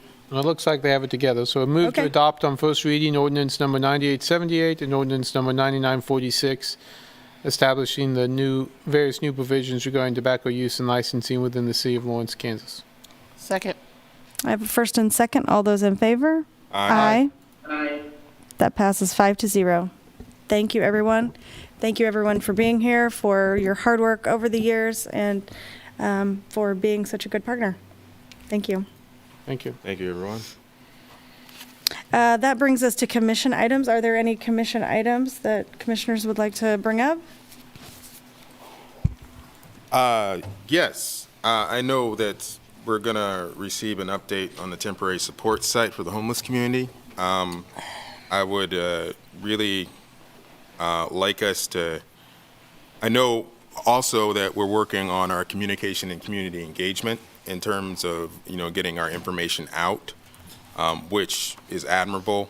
But given the attention that's been paid to that site and other things that I think we have some partners in town that we probably would need to engage a little bit more to go ahead and clarify some points that might have been missed. So if there's any way that, we could have a more substantive update or a method to go ahead and disperse that information, I'd be all for it. I don't know, I would suggest, thank you. Thank you. Let's see what, it looks like we may have some people in the public who want to comment on the city manager's report in that regard, and that may be an opportunity for us to give some direction to staff. Feel good? Yep. Okay. Any other commission items? Okay. Let's move to the city manager's report. Thank you, Mayor. Commission, there are 4 items that we're updating you on. I'll talk about a couple and then maybe turn it over to Danny. The utility billing report is a pretty standard one, just updating everybody on that one. I think we're answering a question that came up at a previous meeting about the short-term rental code. Hopefully that's responsive to what you were looking for. And then I'll maybe just kick it over to Danny if she wants to walk through. We are updating you on the short-term temporary support site for the homeless community. And as you note, there's a lot of communication that we are working on to try and get out to the community. A lot of the efforts that we've done so far are to actually provide services and get a lot of the work done. But we understand that there's a lot of questions out there, and we do plan to put a lot more information in the community.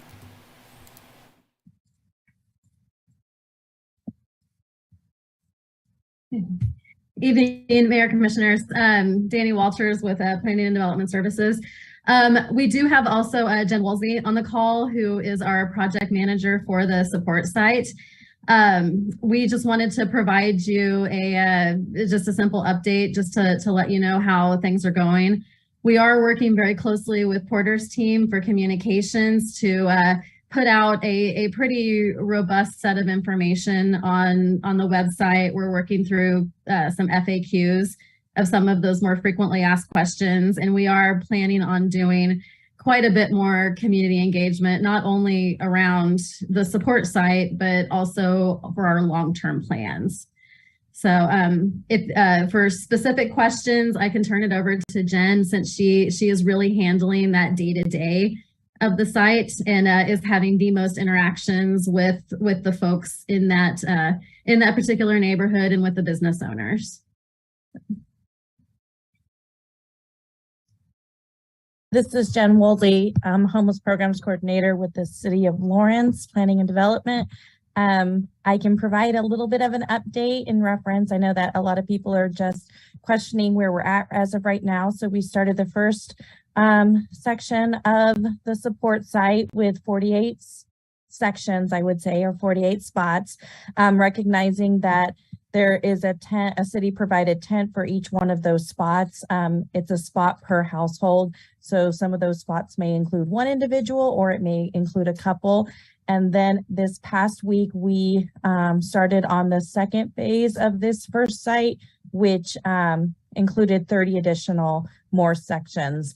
And so again, we have 78 sections as of right now. I do not foresee that we will extend this anymore, just due to the spacing situation. And we also are always focusing on safety and things like that. So this will not cover the whole need, but this is definitely what we're working with right now.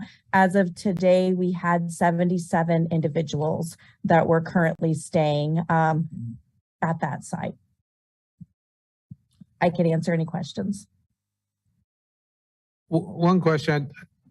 When's the update on getting water to that location? I thought I saw someone working on that. I didn't know if we had an update on that. Yes, so we've actually had water out there for since almost a week and a half. So all that we're providing is just the one water source. It's not a full line due to some restrictions with development that we have to also follow around zoning. So we can't provide a full developed campsite That's why we're referring to it as a support site and not a campsite. So there is access to water out there, but it's not enough to be able to put the shower trailers and things like that out there that was at Woody Park.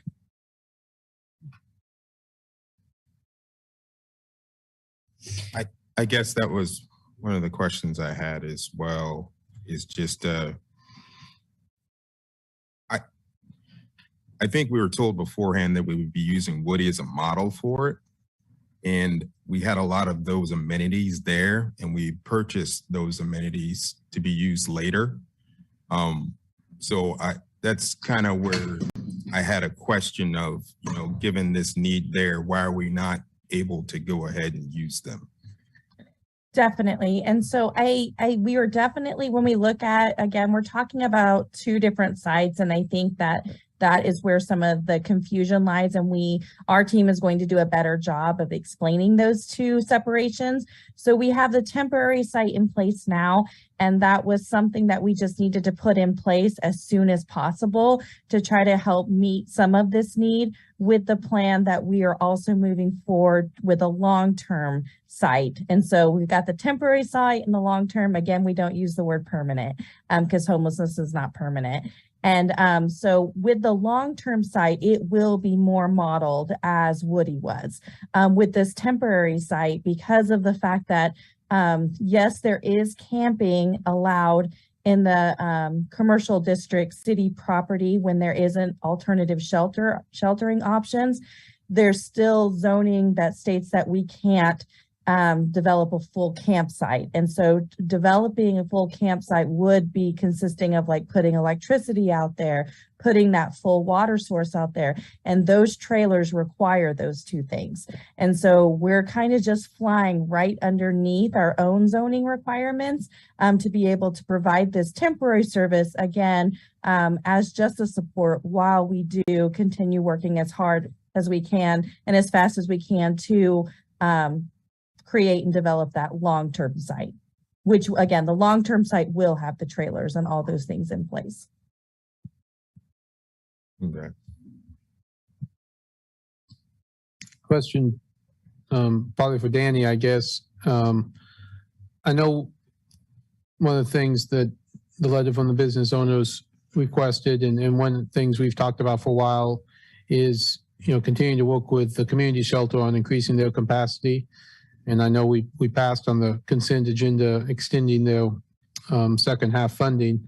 But any update on any continuing conversations with the community shelter about increasing their capacity, what we can do to help them increase their capacity? This is Danny Walters. We are continuously in talks with the community shelter. We are, as we have been, working with the county on making sure that any agreements going forward have the same expectations and the same metrics to hit. So all I can say is that that's an ongoing conversation. Hopefully we will have more information soon on that. So.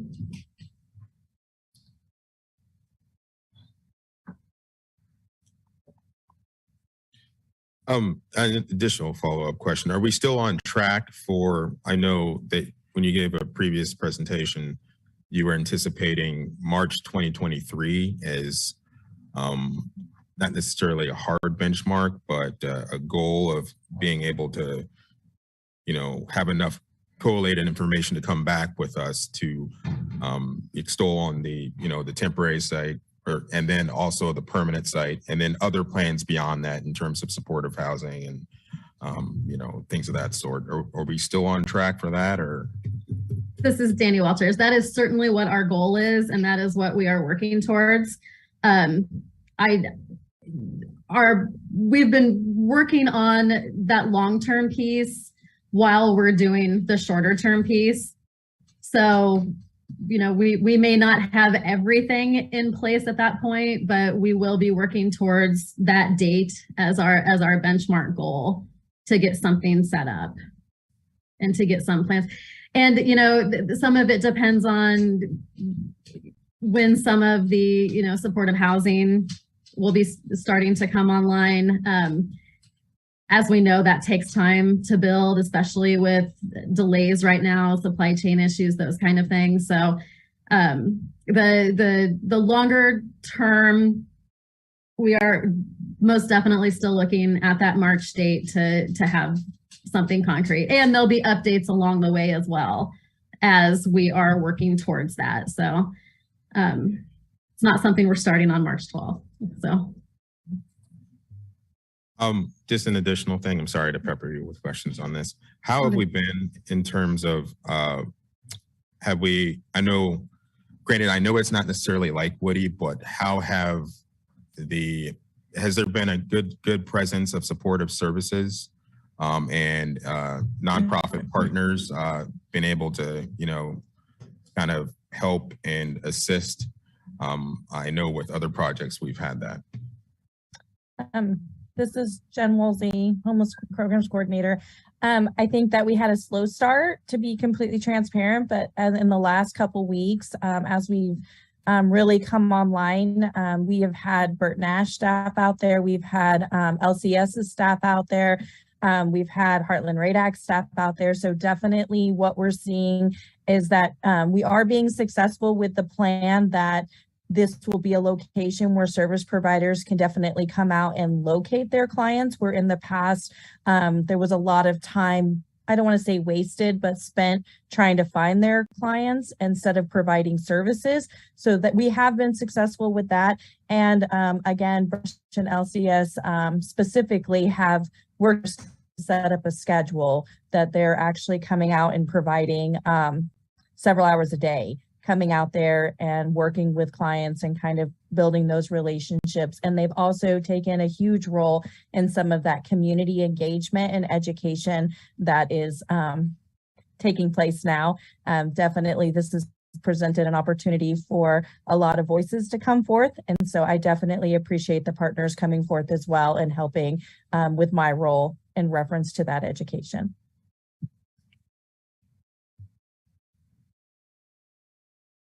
Any other questions?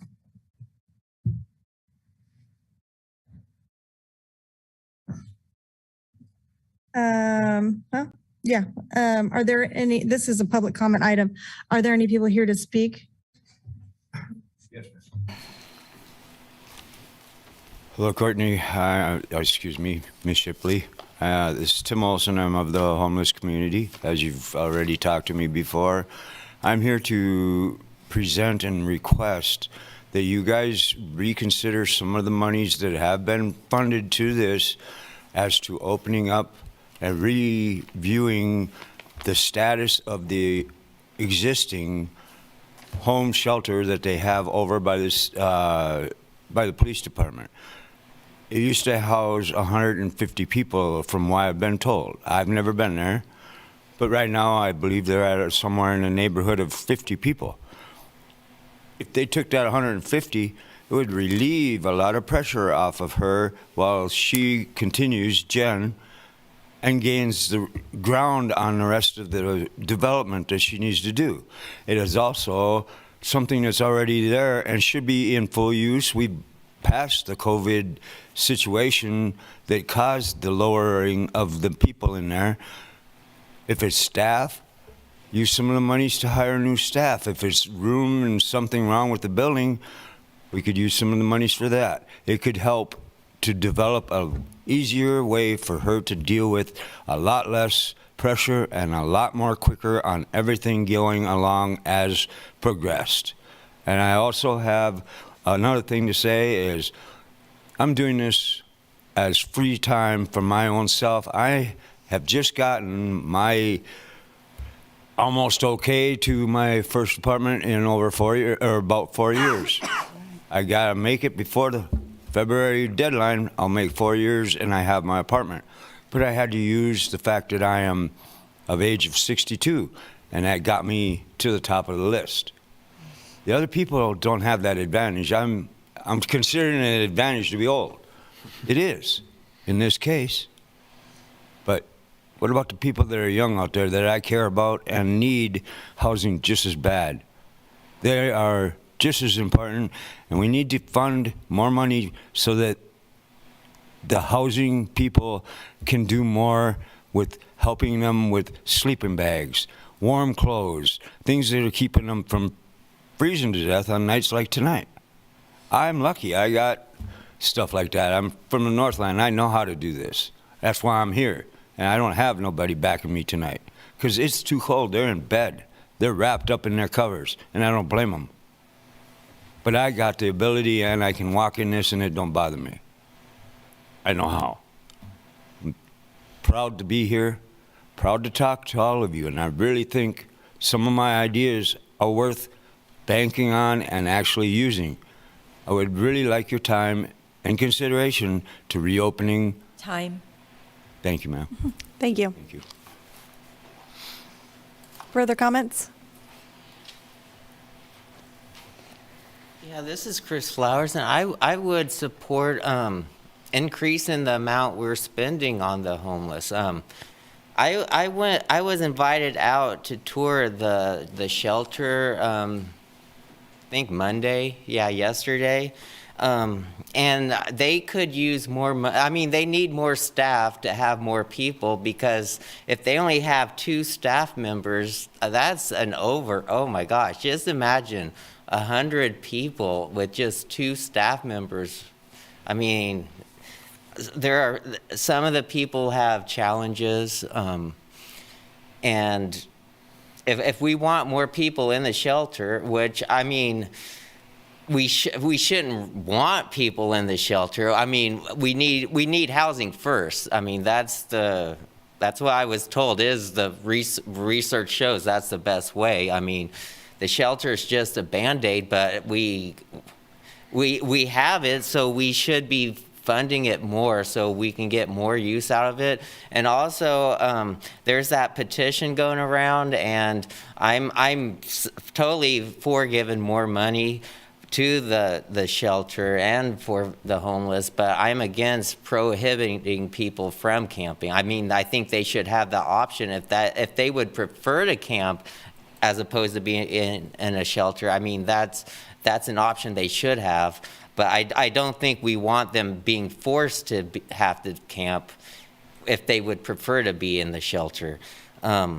And also just think about, when it comes to how much we fund the shelter, I believe it's less than $300,000. And I think earlier this year, we did we're doing spending money on an outside consultant over rebranding the city, potentially having a new logo. If we can spend $100,000 on coming up with a new logo, you mean to tell me we can't spend more than $300,000 to keep people from freezing to death, to give them shelter? It's crazy what we spend money on, and then when we compare how much we spend on some other projects, how much we're spending on the homeless. I mean, I just wonder how much we spend on the Chamber of Commerce, and there's talk about potentially giving millions in tax break incentives for some new KU, their whole research park development.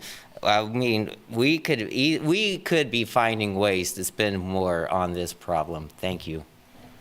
Thank you. Other comments? Hi, I'm Melanie Valdez. I'm the interim executive director at Lawrence Community Shelter, and I have had the opportunity to meet with each of you this year, along with the county commissioners and several community partners and community members. And one of the continued narratives that we've tried to communicate is to meet the needs of the community, that we do need more funding. And we realize that funding should not fall on any one place. But as a nonprofit agency that provides services to those experiencing homelessness, there's not any money to be made, and we really rely on public support. And currently, we are not able to offer our staff a living wage. And due to that, we are not able to retain staff at a proper rate. And And I can tell you my staff are scared to death of having, being forced to put 2 to 3 times as many people with the service or the services we have to offer currently. I mean, I know Boulder is talked about a lot. Boulder is kind of similar in size to Lawrence, a little bit larger. And they have a 160-bed emergency shelter. They've been running at 145 due to the pandemic. And when you look at numbers, you learn that the money invested by the community and the local governments is very much higher.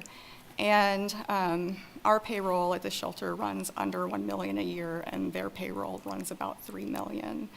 So that kind of gives us a little bit of an idea of what the cost is to support these kind of services. And they are part of the coordinated entry system. They have housing programs. And the local government is actually focusing on acquisition of property to allow them to house some of those the people with the highest barriers that landlords may not be as willing to lease to until they get some more stability. So, I think as a community, we can continue to kind of garner that support, provide education. We all know this is a very complex issue, and I really appreciate that the answers when the shelter comes up to the community is that it is much more complex than people realize, and we are all trying really hard to work together to find those solutions. And no matter what our interests are, what our perspective is, whether it's a business or a nonprofit, we all want to see the solution. So I think it's really just us finding a way.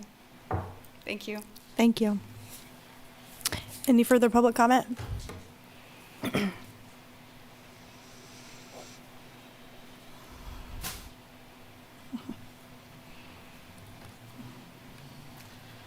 Hello again, City Commissioners. Putting on my board hat for Lawrence Community Shelter. Just wanted to quickly give my support for our interim ED and addressing these community concerns of wanting more support and funding, but also in parallel with Housing First model that we're trying to do with the community shelter, but also keeping a capacity at a safe number. And to work with our partners all across our community in efforts and hand step for a common solution, for a solution. So just wanted to quickly give my support to our ED. Thank you. Thank you.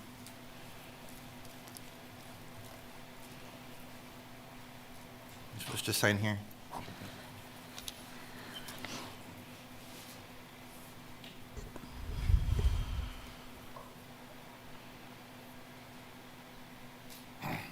My name is Howard Callahan. I'm on the Burt Nash Homeless Outreach Team. Worked out at LCS for 6 years under every director up until the current and recent interim directors. I actually still smell like campfire because I was out at the city support site for most of the day today. And I can say that I got an ID for a guy, got a couple of folks having some medical and med appointments set up today. Got to know a number of new folks in town. There's a few points I would like to make. One, I think it would be a horrible mistake if we ran with the trend that I see being put forth to try to pit the support site against the shelter in terms of funding and support. I think that is insane. I think that the shelter has been through a lot in the last couple of years, and has had to more or less start from scratch a couple of times. And if they're saying that they need more funding in order to build up the staff to expand capacity, that should be at least seriously considered. I would also like to shoot down the rumor that I keep hearing in town that we're having scores and scores of out-of-towners being bussed in.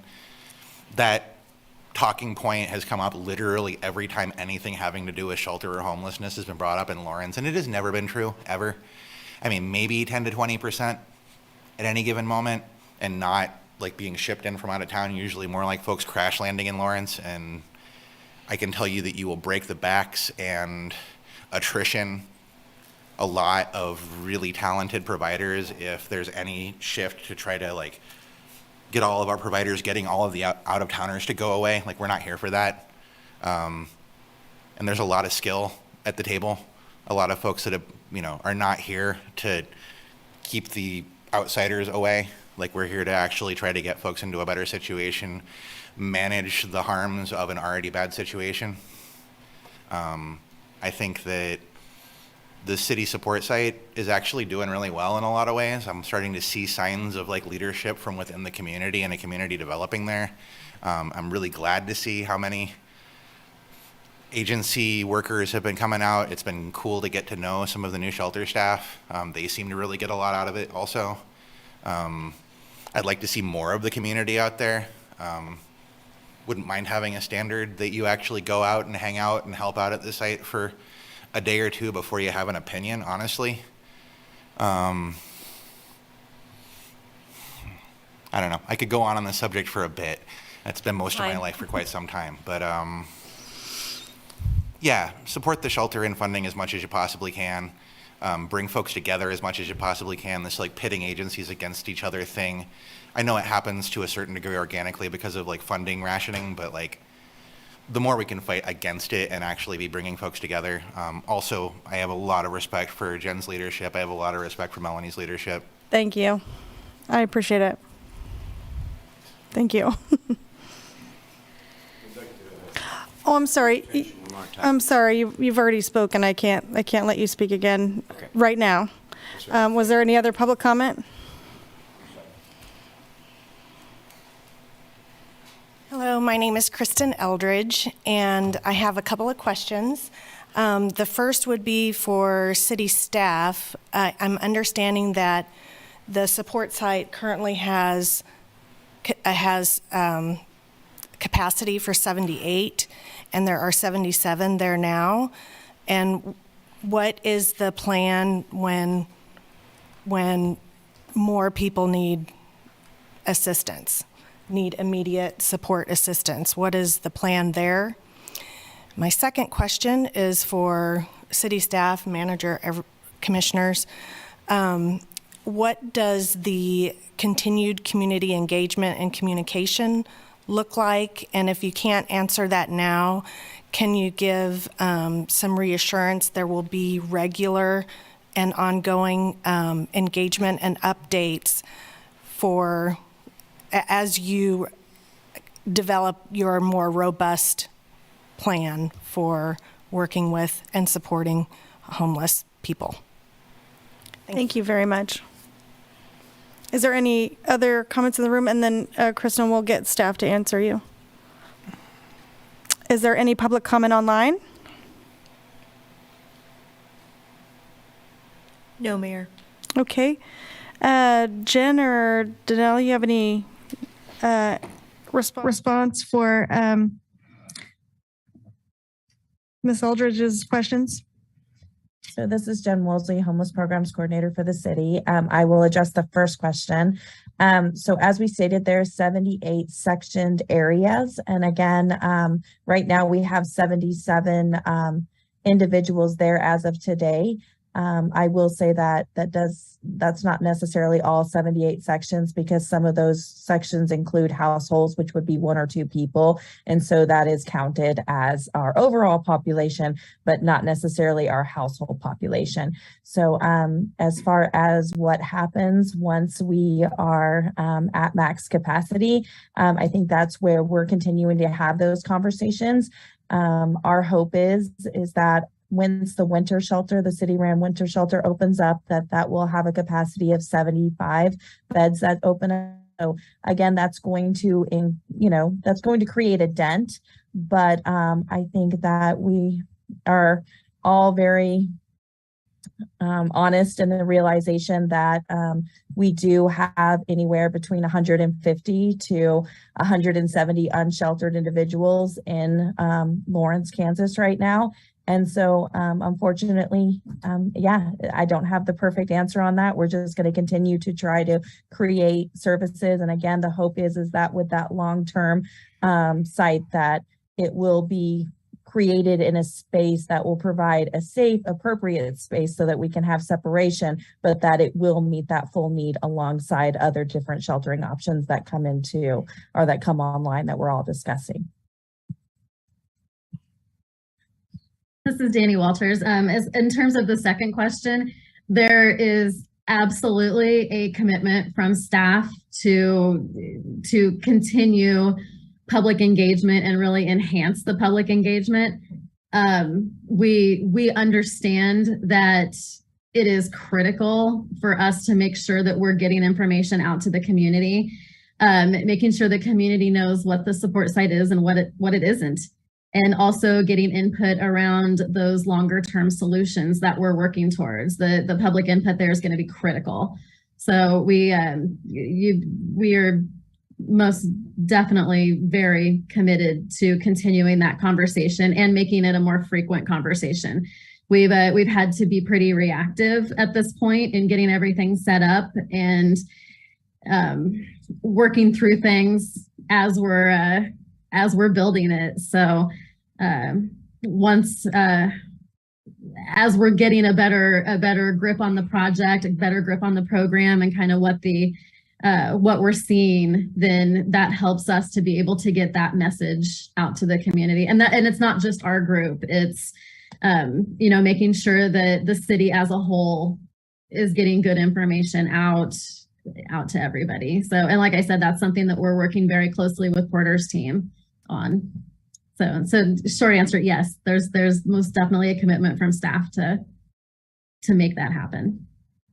And I will just piggyback off that and just say, as well as all community partners, we have already had a working camp group kind of involved with all different sectors of the community being involved. One of the things that we discussed 2 weeks ago, which we are actually putting in place and have our first meeting scheduled for next week, is to also have a subgroup that's in place that involves all different, again, sectors of the community that come together and focus on community engagement and education as well, so that it's not just directly coming from what the city's doing, because again, homelessness is a community issue, so therefore it requires, community solutions. So part of those, or that group, is going to include folks from LCS, folks from Burt Nash, folks from Heartland Rate Act, like all, again, business leaders. We've invited all kinds of individuals who've agreed to be on that group too, and play a part in some learning sessions with the community around just all the different competing values, but also coming together to learn more about this population as a whole and what their needs are.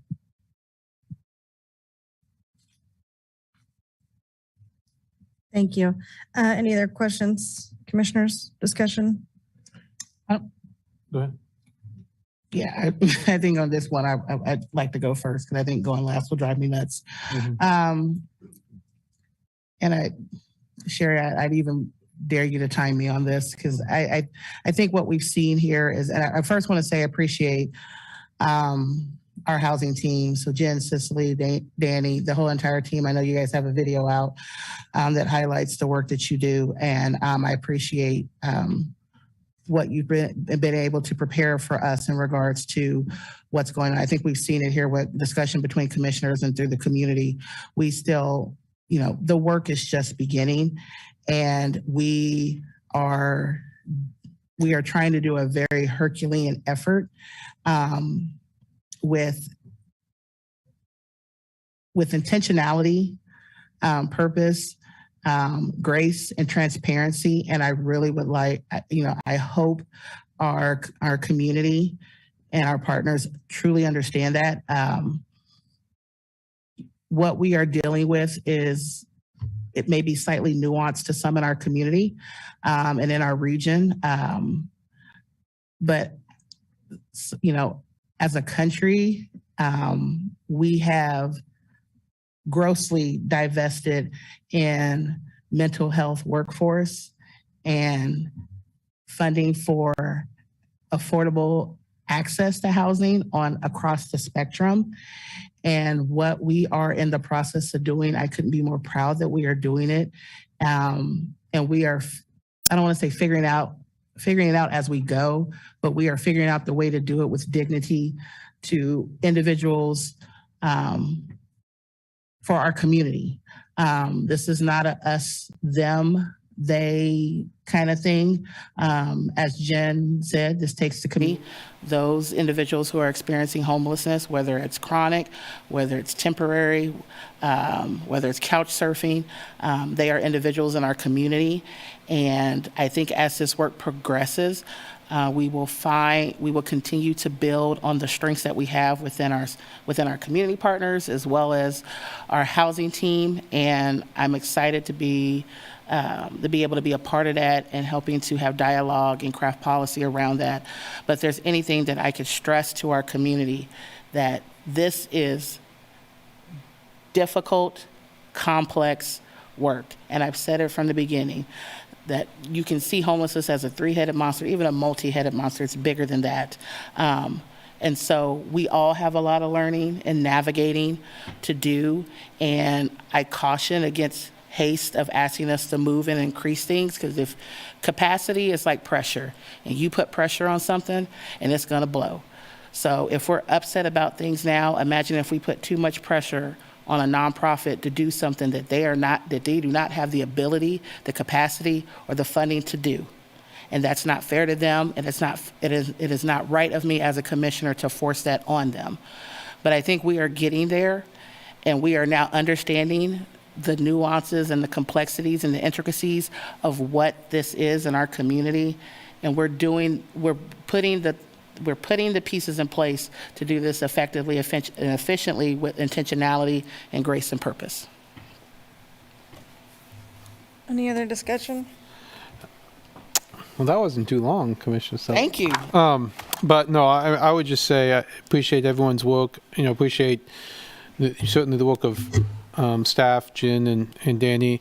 I'd also, of course, highlight that we have had lots of people in this community, including Burt Nash and LCS, doing this work for a long time. And in some ways, we as the city are the new people coming into that. And part of that's because we saw the need, but also understand that a lot of that good work is going on. And, I continue to support, using our housing dollars, both the money we have left in 2022 and in 2023, to increase capacity at the shelter. And, and it's not as easy as just saying, okay, here's the money and, there's the capacity. There's a lot more to it. And I understand that, Melanie. I appreciate all your work.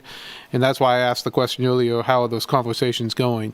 Because I know it's not just a, write a check and it's over. And so continue to support that, though, that continue to support ways we can do that, while at the same time support what we're doing both short and long term at the support side and others.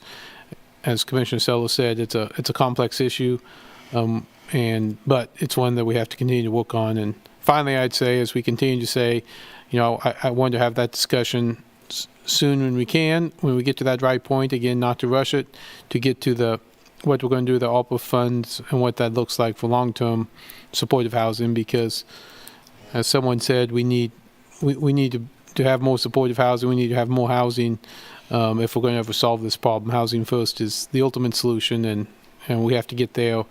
And sometimes that's hard to see when you're in crisis, and we have a lot of that going on. But we need to focus on the long term as well.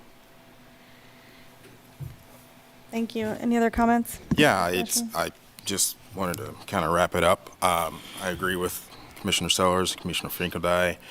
I am truly appreciative of all the work that Jen has put forth, and Danelle, and Melanie, and of course Tim. I think it was, sir. I'm so glad that you were able to get into housing. That's awesome. That's great to hear. That's what we want. And what I'm really, really encouraged by is our community and the enthusiasm that's been shown. Now, granted, it's more or less folks are trying to figure out how they can help and how they can participate, but they want to. They want to go ahead and be a part of the solution, to go ahead and make that this better. And that's, I'm trying to be the optimist about it and look at it that way, that we at least have that ability to garner that and direct it and hopefully come to a fruitful solution. So, but as the folks from LCS have said, and Christina, Representative Haswood, that it's going to take dollars, and it's going to take resources, and it's going to take staff, as well as the gentleman before, and it's going to take a commitment by the entire community to go ahead and go this direction, to go ahead and help folks that live in our community. So I'm highly encouraged that people care so much about it, and I'm excited about our future in this endeavor. So Thank you. Let's go ahead and see if we can move on to calendar items. Just real quick on calendar items, I am very sorry to be missing the Planning Commission orientation lunch. Week. I'm going to be heading to Boston to visit my daughter on Parents Weekend, but Jeff, if you can pass on to the Planning Commission how sorry I am for missing that, and it's always a great session to be at, and I'm sorry to miss that, but I have a good excuse. Jeff, that's not what Commissioner Finkeldye told me, but I'll let it slide. Any other items? I will entertain a motion. Motion to adjourn. Second? I have a first and second. All those in favor? Aye. Passes 5-0. Thanks, everyone. Good job.